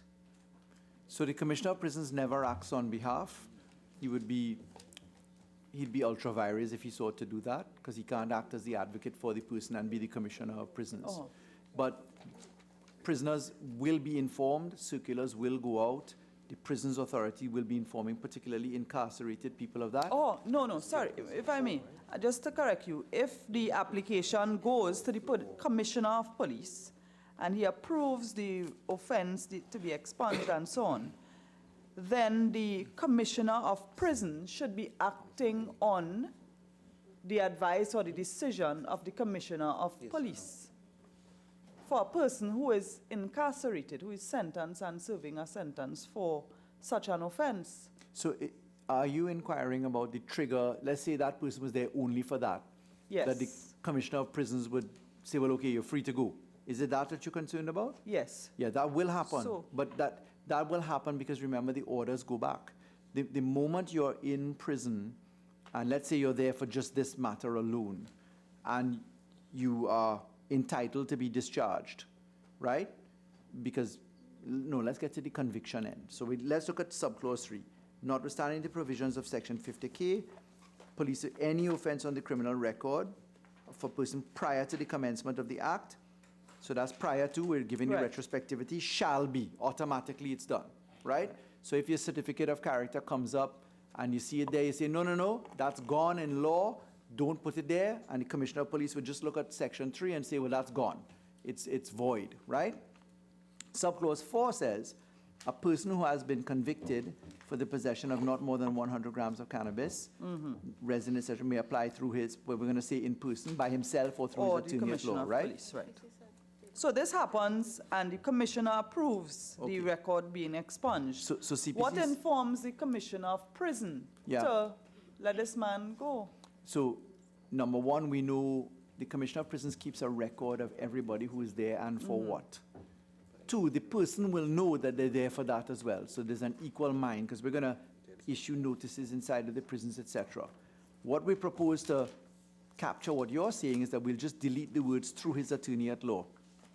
in this subclause 4, so that means he could do either one.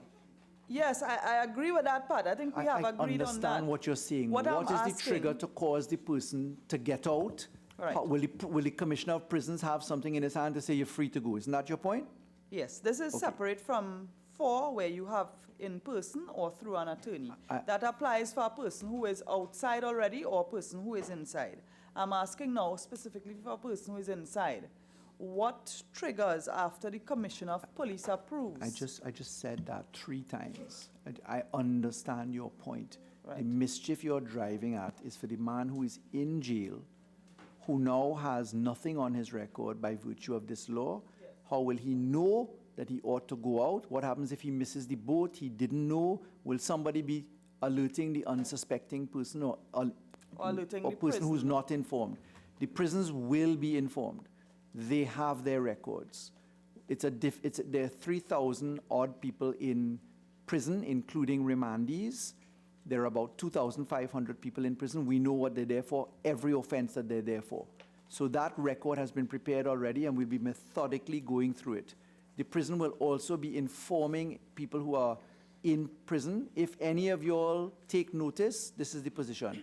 There'll be some people whose families will know about this too as well. So we're relying upon the pool to get in. The Commissioner of Prisons has that record, and we will be scrubbing it through as well. The court record, the prison record, the personal record. There'll be a combination inside of there. But your point is taken. Right, so I appreciate the explanation in terms of how you anticipate it will work. I am just asking if there is a specific requirement for the Commissioner of Police to inform the Commissioner of Prison that this person's record is now clear. We will deal with those by standard operating procedures and committee between the two. We don't want to prescribe it in the law here as to how that will go.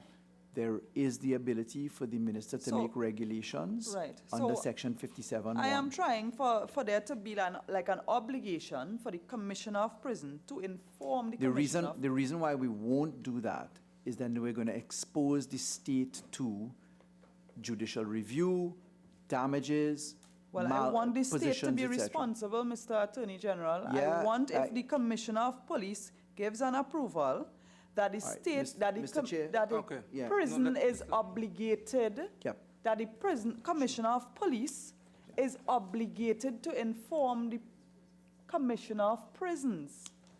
So that, it wouldn't just slip through, because there's no requirement here for that to happen.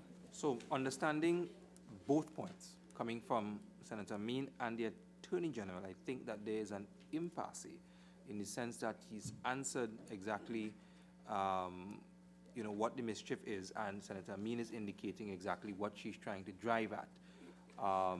So let me just ask the Attorney General in relation to what she just indicated and her mischief, if you're inclined to accept anything further than what you've just stated. I can't see it any many more ways than I have already answered, Mr. Chair. Perfect, that's fine enough. Senator Thompson, aye. Like Senator Mark, I too am concerned about the wording on page 9 of clause 7(3).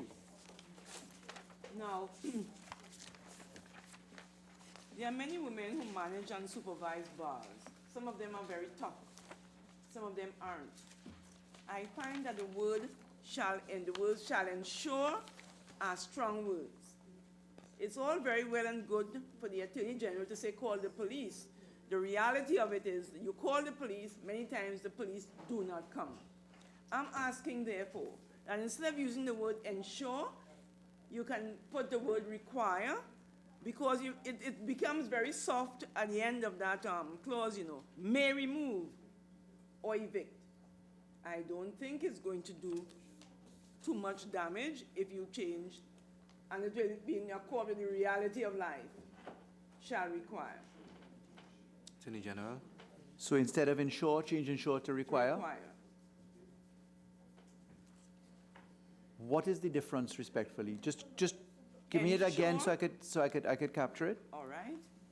If you must ensure, it means that you must make sure that that happens. If you require, you're making a request of that person, but you cannot force that person. You may, as you say, call the police, but the fact is, I can see many instances where someone is smoking marijuana, and you say, stop smoking, you're not supposed to smoke here. But when you say, shall ensure, that is something that you're telling me I must do, you know. And I may not be physically or otherwise able to do. May I invite you to the word may in the second to last line of the paragraph? That is why I say it softens. Yeah, so it may. It softens the approach when you have may remove. But then when you have ensure and then may remove, it means you must ensure that that person smokes, stop smoking. But the may comes in, there's a choice about whether or not you remove or evict that person. It doesn't, the may is two different actions there, you know. First you say you mustn't smoke, and then you say you better leave. The person may decide, I will obey, I will not smoke. And then you may have a choice. All right, you're behaving yourself now, continue being there. So it's two different things, it's two different steps. Senator Vera, you have anything to add to that? Yeah, I think, Senator, he has a point. Ensure means to make certain of. It's a very high obligation. Request means, well, require means you can ask, you can call for, you can demand, but it's a different type of obligation.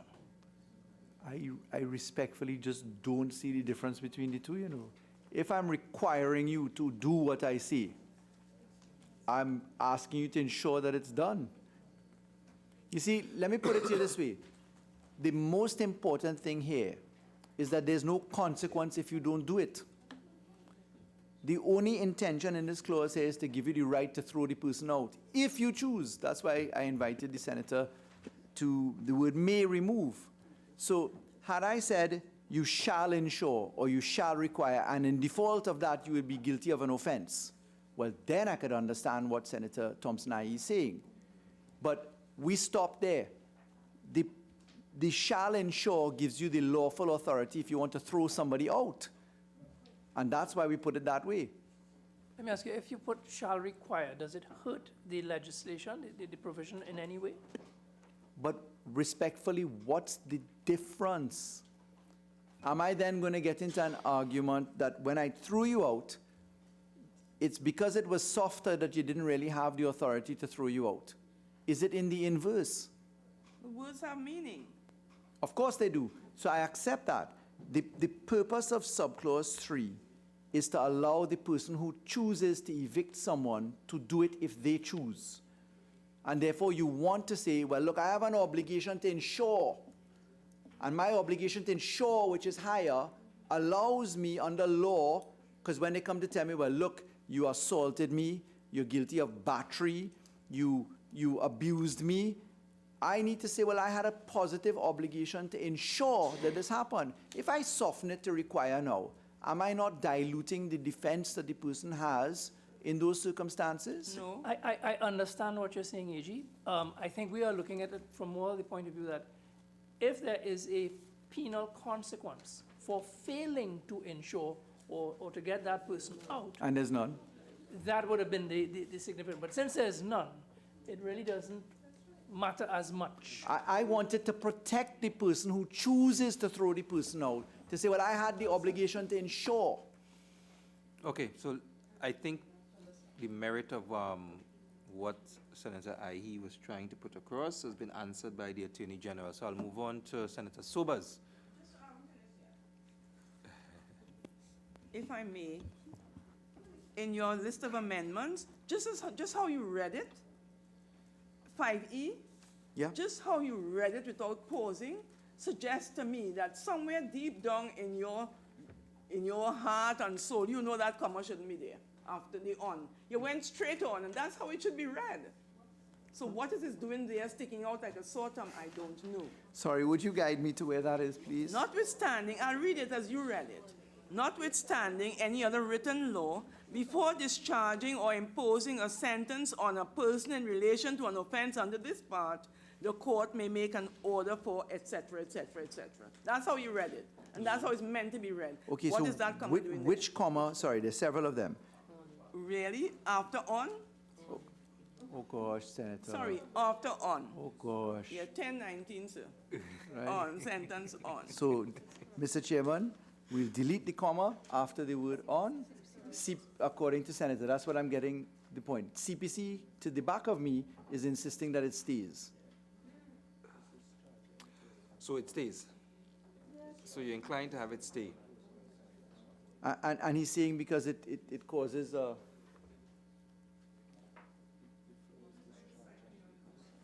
He's saying because the flow is discharging a person. I don't pretend to be the Chief Parliamentary Counsel. All right. I understand what my dear friend and colleague who taught me at law school says, who tried to teach me at law school, and who passed me in the course, that I did under her. Right. So, okay. Senator Sobers. Honorable AG, Sorry, Senator Mark. yeah, Honorable AG, through you. With respect to Senator Amin's point, as it pertains to the utilization of an attorney at law for the expunging of the record at the police department, if I understand it in terms of how the process is currently, and if there's a difference with what you're proposing here, if you could just guide us. Sure. Currently, the situation is simple in that you would need to just take whatever extract from the court, carry it to Riverside Plaza, where they will have the record already wiped there. Is it going to be manifestly different from that? Because if that is the position, I don't really see the need to prescribe now to say that it could be done in person. If there's a particular form. I agree with you. So it is that, and what we're going to do is we're going to delete the words. If the chairman will allow me to do it, we'll literally delete those words through his attorney at law. If you so desire, I just don't see the need. You don't need to interfere with the attorney at law person. It doesn't matter. If the form does not prescribe for a lawyer, you could just leave it as it is. Well, insofar as I think Senator Amin made up a good point. You know, the law says that it says you must use your attorney at law, and you may want to do it yourself. I didn't want a technocrat at the door of the police to say, well, sorry, you can't do this, go and get a lawyer. So I take Senator Amin's point. So, Because you may be incarcerated. You want to have it expunged. You cannot personally go. So you'd and do have it. both. If we That's strike right. the words attorney at law through his attorney at law, you could use your attorney at law, you could do it yourself. That's right. I agree. Yeah? So, Mr. Chair, actually, that would take me to what we have in proposed 7. And it would be, because we're dealing with, this would be 5D4, yes. right? We start off at A in treating with 5D5, so I'm really putting in a new A. So if I could, Okay. in what is circulated, Mr. Chair, it would say, the first thing, A, would be in the proposed section 5D4. Are you with me? Yeah, 5D. Right? In the proposed section 5, capital D, open brackets, 4, close brackets, delete the words, open inverted commas, through his attorney at law, close inverted commas. And then A would become B and B would become C. We have to insert the words to, right, in person, or you're just deleting the words completely? You're just deleting those words and that'll take care of it. Okay. Have it? All righty. Okay, so I will now first propose the amendments as put forward by Senator Mark. Treat with it. Okay, well. Sure. Answer the, go to page 14, 5CA and C respectively. Remember I was asking? Oh, yeah. Right. Okay, so this is intended to be, so right now, driving under the influence of a drug actually ends up in court. They do testing, people are charged for that position. What we intend to do is to introduce a drug-alyzer. The law for that is prepared already for the Motor Vehicle and Road Traffic Act, and we're going to standardize across that. As I understand the Commissioner of Police to tell me, it's actually a non-invasive device. It's a strip, and it's treated with that way. So they're going to test on a prescribed basis. The standard will be put in the Motor Vehicle and Road Traffic Act, and then applied across the basis. That would be introduced before this is proclaimed or sent it to the law. Yeah. Because remember, you don't want nobody to be under the influence, and then you have no way of testing them. Right, so the police have right now mechanisms to treat with when they suspect you're under the influence.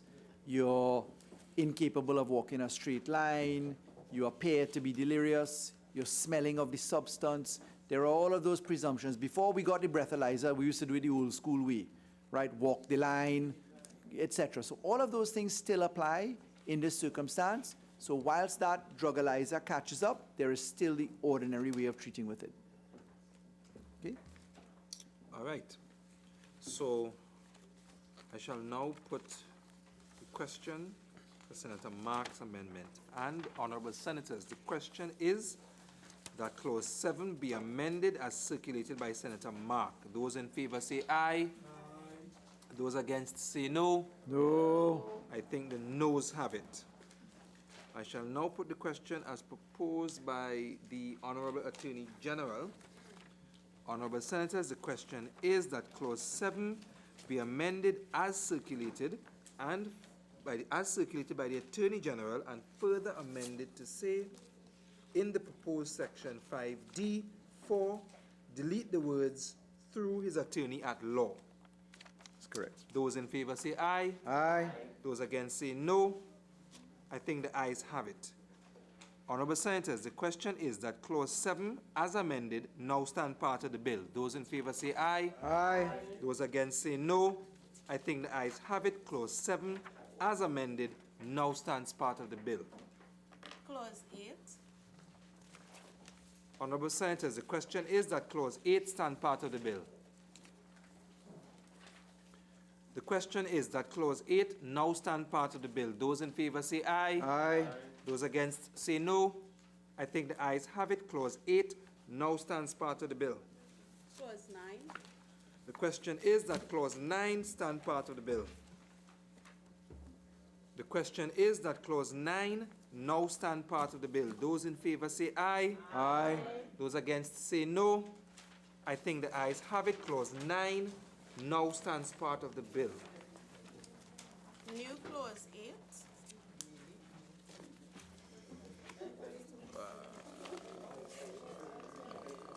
The question is that new clause 8 be read a second time.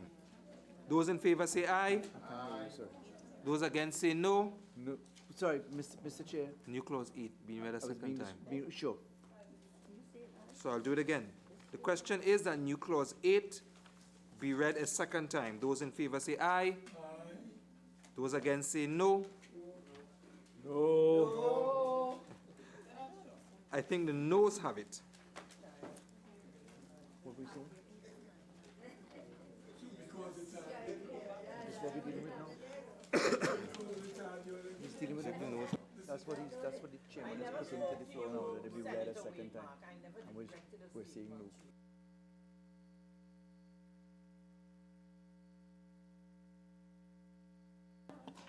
All right. Okay. We're almost there. It's been Minister of Labor and Senator Mark. It's been 12 and a half hours. Mr. Chairman, I think the members opposite getting tired, you know. Everybody. They interrupting unnecessarily, man. Everybody's tired. Senator Amin, members on the government bench. Independent senators are tired. The people looking on TV right now are tired. Everybody is tired. Mr. Chairman, speak for yourself. Can I continue with the procedure? Thank you. Continue. New clause 9. The question is that new clause 9 be read a second time. Those in favor say aye. Aye. Those against say no. No. I think the noes have it. That's it, right?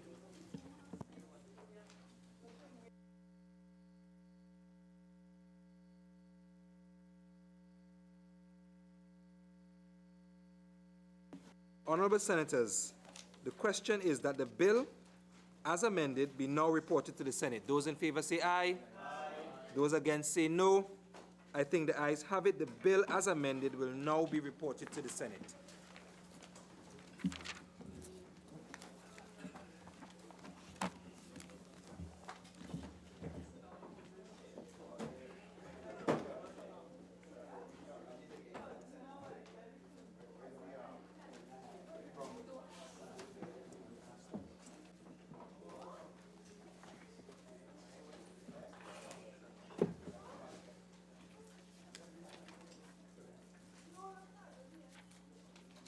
Honorable Attorney General. Mr. Vice President, I wish to report that a bill entitled An Act to Amend the Dangerous Drugs Act, Chapter 1125, was considered in Committee of the Whole and approved with amendments. I now beg to move that the Senate agree with the committee's report.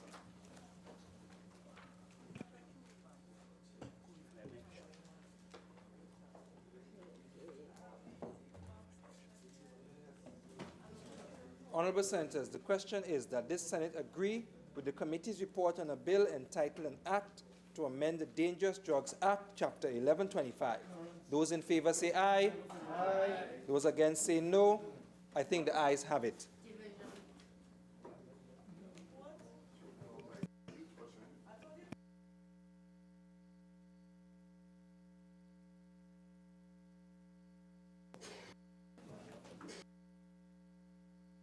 Vice President, I beg to move that a bill entitled An Act to Amend the Dangerous Drugs Act, Chapter 1125, be now read a third time and passed.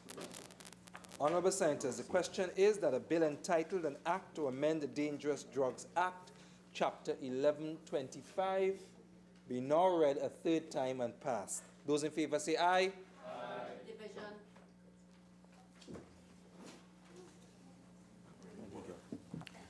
Mrs. Gopi Schoon. Yes. Mr. Rambarat. Yes. Mrs. Batiste Primus. Yes. Mr. Sinanan. Yes. Mr. Moses. Yes. Mr. Hussein. Yes. Ms. West. Yes. Mr. Lehunt. Yes. Mr. Singh. Yes. Dr. Henry. Yes. Mr. Cummins. Yes. Mr. Dookie. Yes. Mr. Young. Yes. Mr. Thomas. Yes. Mr. Mark.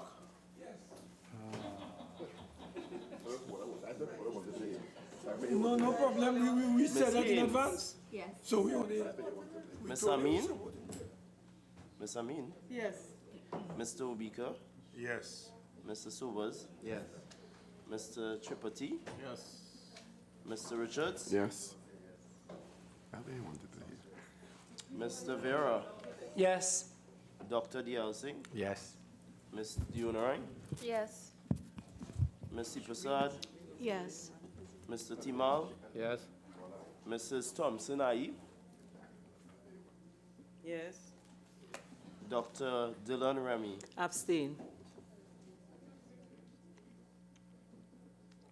25.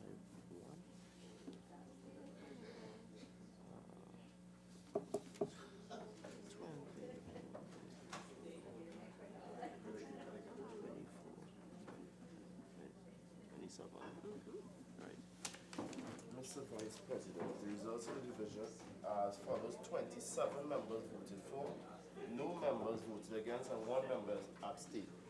One abstain.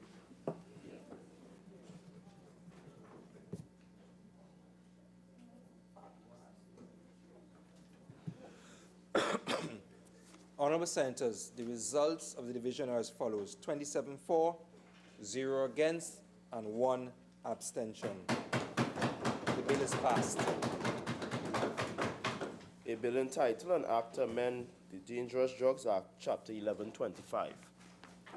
Acting Leader of Government Business. Mr. Vice President, I beg to move that this Senate do now adjourn to Tuesday, December 17, 2019 at 1:30 p.m. Mr. Vice President, on that day, subject to it being passed in the House on Monday, the government intends to proceed with the debate on the Administration of Justice Number 3 Amendment Bill 2019. Thank you. Mr. Vice Chair, Vice President, I don't know if the Honorable Leader, Acting Leader of Government Business, is aware that that Her Excellency has invited every senator to the opening of the President's House on Tuesday. And therefore, we are all attending. And therefore, I ask the Honorable Leader to postpone Tuesday and maybe go to 2020. Acting Leader of Government Business. As I indicated, Mr. Vice President, I beg to move that the Senate do now adjourn to Tuesday, 17th December at 1:30 p.m. The government intends to proceed, subject to the passage of the bill in the House on Monday, with the debate on the Administration of Justice Number 3 Amendment Bill 2019. Honorable Senators, before I put the question on the adjournment, leave has been granted for two matters to be raised on the motion for the adjournment of the Senate. Senator Mark. Thank you very much.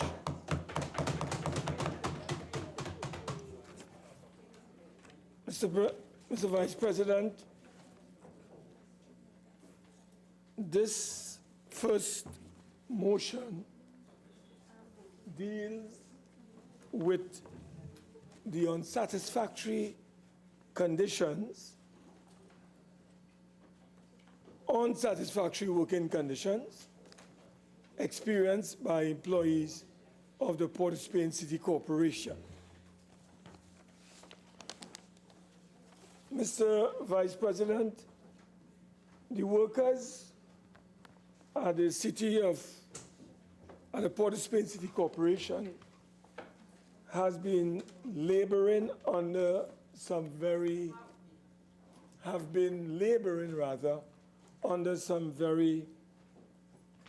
unhealthy and unsatisfactory conditions. Mr. Vice President, there is a unit called the Night Soil Unit, which is located and operates out of the Central Market in Port of Spain. This unit is responsible for emptying pits and tanks at the homes of people, burgesses I should say, in the city and persons outside of the city. Mr. Vice President, there are major problems affecting the workers involved here. This night soil unit is located near the abattoir, where the tests meet in that particular area. And it's very close to the Central Market, where produce are retailed to consumers. So you could understand the safety and health challenges posed by this particular soil unit.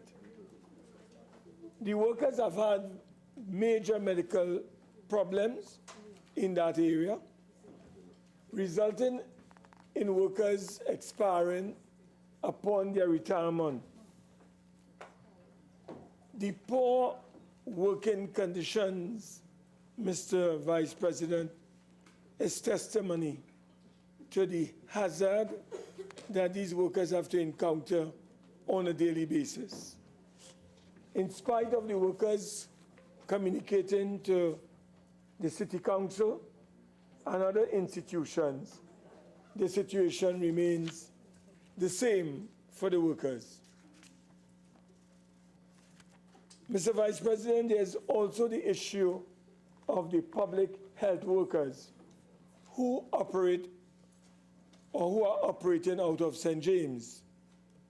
They are asked to treat with rodents, bats, and other insects using a poisonous substance which leaves a lot to be desired and which generates a lot of negative side effects, impacting negatively upon the women workers in particular.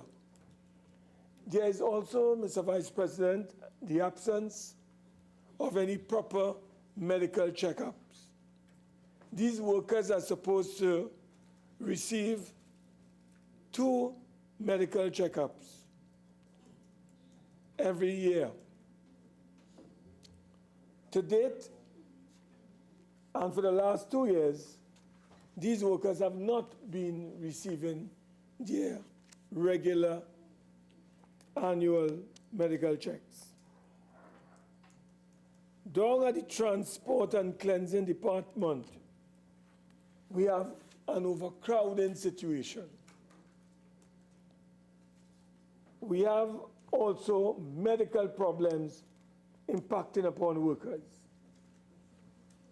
Mr. Vice President, there are 2 buildings erected on the compound, and for the past 16 years, the corporation has been literally squatting because of the failure to secure what is called proper security of tenure for the land that the City Council occupies in that part of the city. This is the area, Mr. Vice President, where there are several auxiliaries or departments or units responsible for maintenance, tire repairs, welding, and sanitation, among other areas. In addition, we have a situation where in that particular corporation, the workers have had a very difficult situation to face as it relates to the lack of funding. The lack of financial resources have contributed to a situation where vehicle maintenance rather is very problematic. There is no proper maintenance of the vehicles used by these workers to collect garbage and to dispose of garbage. We have a lot of vehicles in that area that are not roadworthy and pose a risk to the life and limb of the public at large. Mr. Vice President, most of the compactors are down for lack of spare parts. And when they are repaired, many of them go down thereafter. So we have at the city corporation today poor working conditions that are affecting negatively the workers. There's an absence, thank you, Mr. Vice President, there's an absence of adequate funding, there's overcrowding, and there's need for the government to acquire the land that these 2 buildings currently are erected. So I call on the Honorable Minister of Local Government to report to this House what is being done to address these deficiencies impacting negatively on the workers working in the city, the Port of Spain City Corporation. So I look forward, Mr. Vice President, to the Minister addressing some of these unsatisfactory working conditions identified by myself, and I hope that he will be able to bring some resolution and improvement to those particular conditions that are harming and negatively impacting on the workers' ability to perform adequately and productively. I thank you, Mr. Vice President. Minister in the Ministry of Finance. No, it's local. No? Or Minister of Rural Development and Local Government?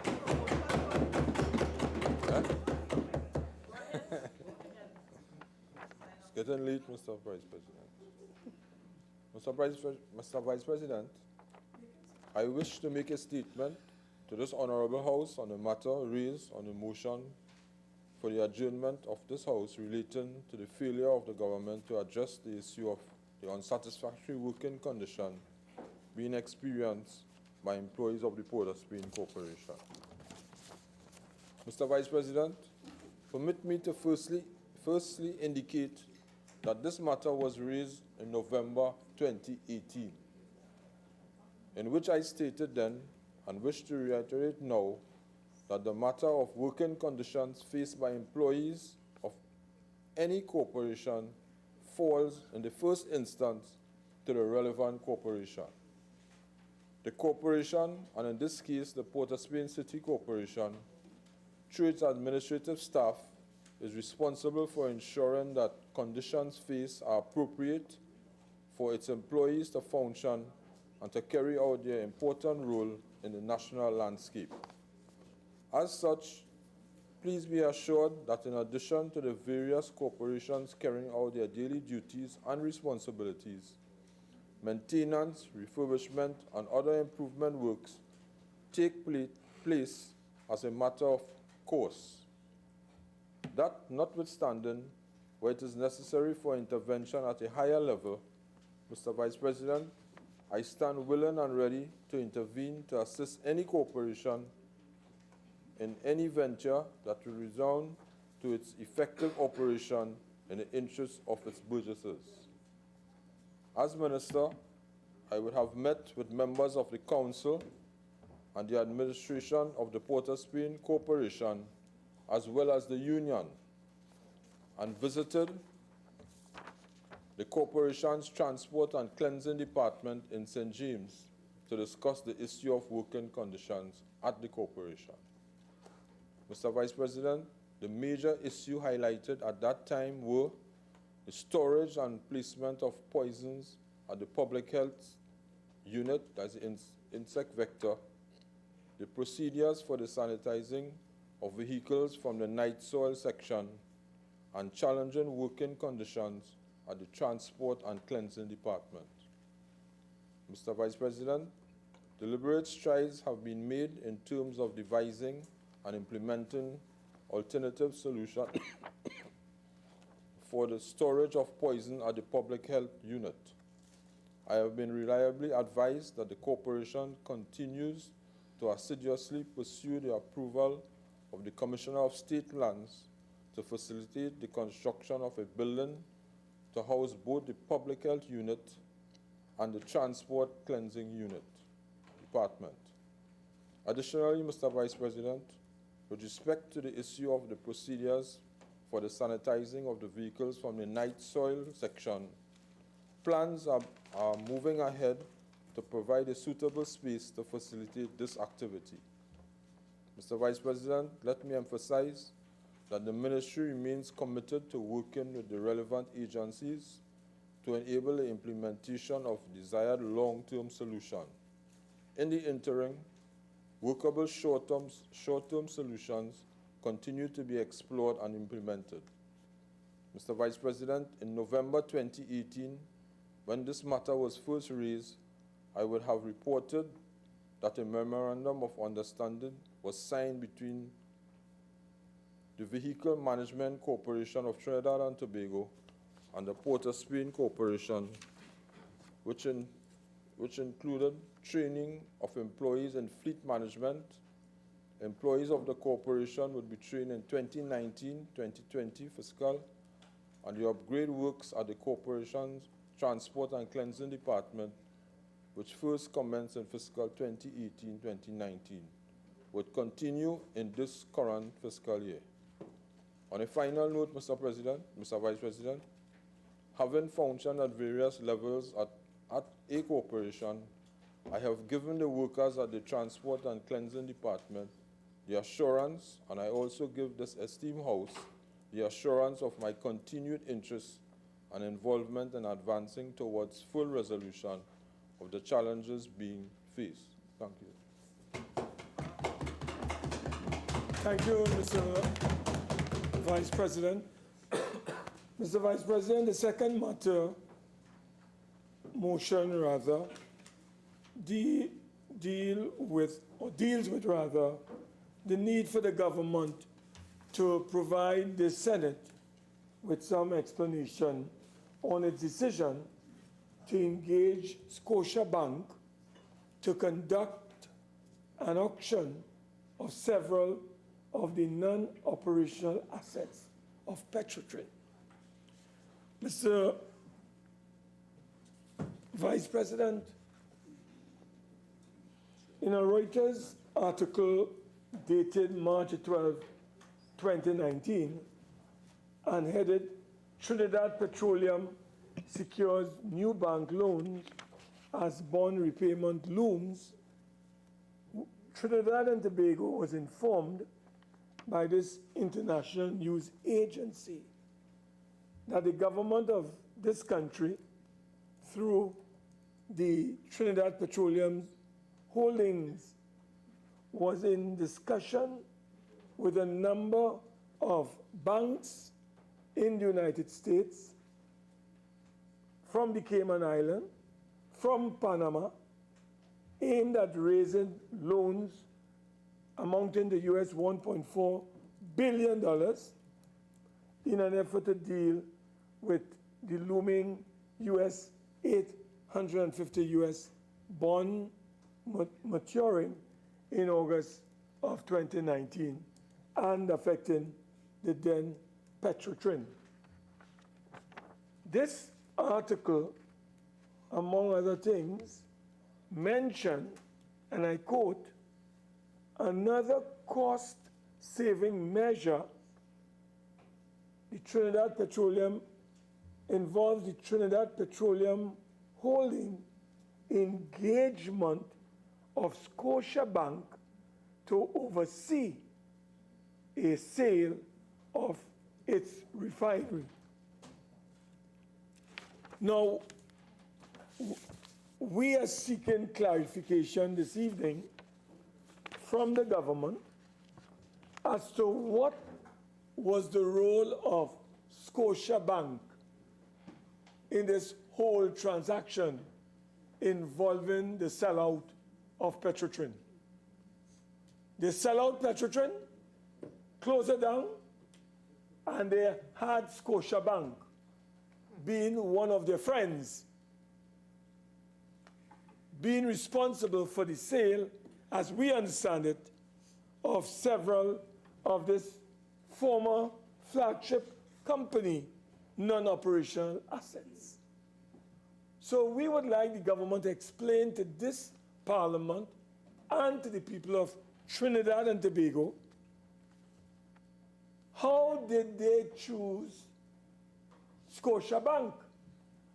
We know that there's a gentleman at Scotiabank, a former managing director of Scotiabank, who is now a director and on the board of Neil and Massey, who is also a director on the board of Sagicor, who is also a member of an implementation committee of this government, and who is the father of a senior cabinet minister.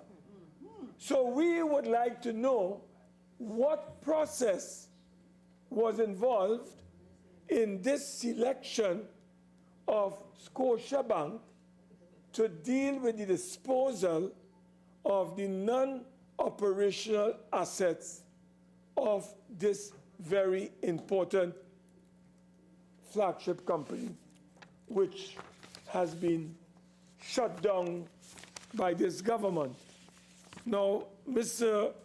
Vice President, as I understand it, there is a vesting order dated 2018 that was published under legal notice number 169. And this legal notice that dealt with this particular company, former Petroltrin, dealt with what is called all of the non-core assets, or what is called the non-operational assets. And this is what we understand the government hired, employed Scotiabank to dispose of. So we would like to share with you some of the non-core assets that we understand Scotiabank was supposed to dispose of. And if I'm wrong, then I stand corrected, and the government will guide this Honorable Senate. As I understand it, Mr. Vice President, it was all the clubs and recreational facilities at Pointe-à-Pierre, including Petroltrin Staff Club, golf courses, the rifle range, swimming pool, tennis courts, Petroltrin Sports Club, among others. Mr. Vice President, computer services would have also been involved. That is an area of former Petroltrin operation. We also understand from this vesting order that the Augustus Long Hospital and the accompanying grounds, the Wellness Center, St. Peter's Anglican Church, Special Needs School, the abandoned Star Farm, Mr. Vice President, Bon Accord House, the Yacht Club, and Mr. Vice President, over, I would say, over 200 bungalows. So we would like to know, Mr. Vice President, the role of Scotiabank in this matter. Was Scotiabank employed to deal with these things? And if that is so, let us get an up-to-date report on this matter. Mr. Vice President, we also know that there are places like the Staff Training Center, the Trade School, training offices, nurses' quarters, among other areas that I have before me. So what we are asking the government to clear for us this evening is how far has Scotiabank reached in its role in disposing of the refinery and its non-core assets. And Mr. Vice President, in my 2 minutes, this former Petroltrin had a holiday home at Gaspery Island. They had a holiday home in Mayaro. They had a vacation home in Tobago. They have a Port of Spain office. They have a Port of Spain office at Queen's Park West. They have land at Macaulay in Claxton Bay. And they also have land, or they have interest, I should say, at the Queen's Park Oval as it relates to corporate box. They also have 3 gas station sites at the Pointe-à-Pierre roundabout, Beaumont Hill, and Guapo. So, Mr. Vice President, all we are asking the government to do is to tell us the following in closing. How did they choose Scotiabank? What was the selection process to bring Scotiabank on board? And exactly what did they do when they were hired by the government? And how much money they were paid by the people of this country to carry out their job? This is what I would like to have clarified this evening, Mr. Vice President. Thank you very much. Minister in the Ministry of Finance.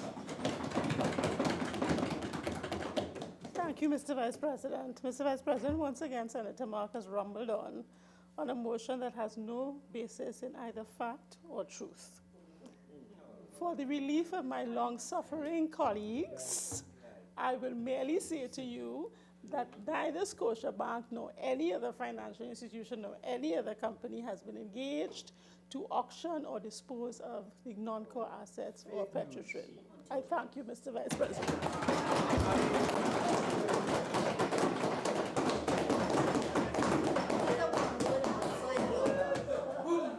Acting Leader of Government Business.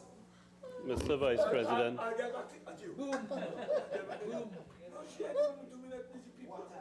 Mr. Vice President,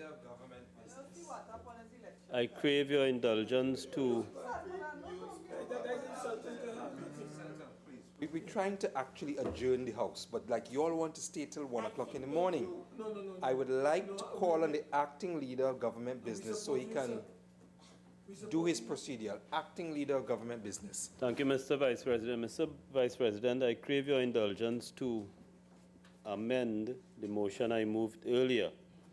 I must confess that I underestimate the appreciation that my colleagues on the opposition bench have for the work conducted by UDCOT and the contractors in a project led by the Prime Minister to restore President's House. I underestimate their appreciation for the work and their desire to be there on Tuesday at 6:30 p.m. And I wish to modify my motion to the extent that I beg to move that this Senate do now adjourn to Wednesday, December 18th at 10 a.m. And on that day, the government proposes to debate the bill which is before the House on Monday, and that is the Administration of Justice number 3, Amendment Bill 2019. I thank you. Honorable Senators, the question is that this Senate do now adjourn to Wednesday, December 18, 2019 at 10 a.m. Those in favor say aye. Those against say no.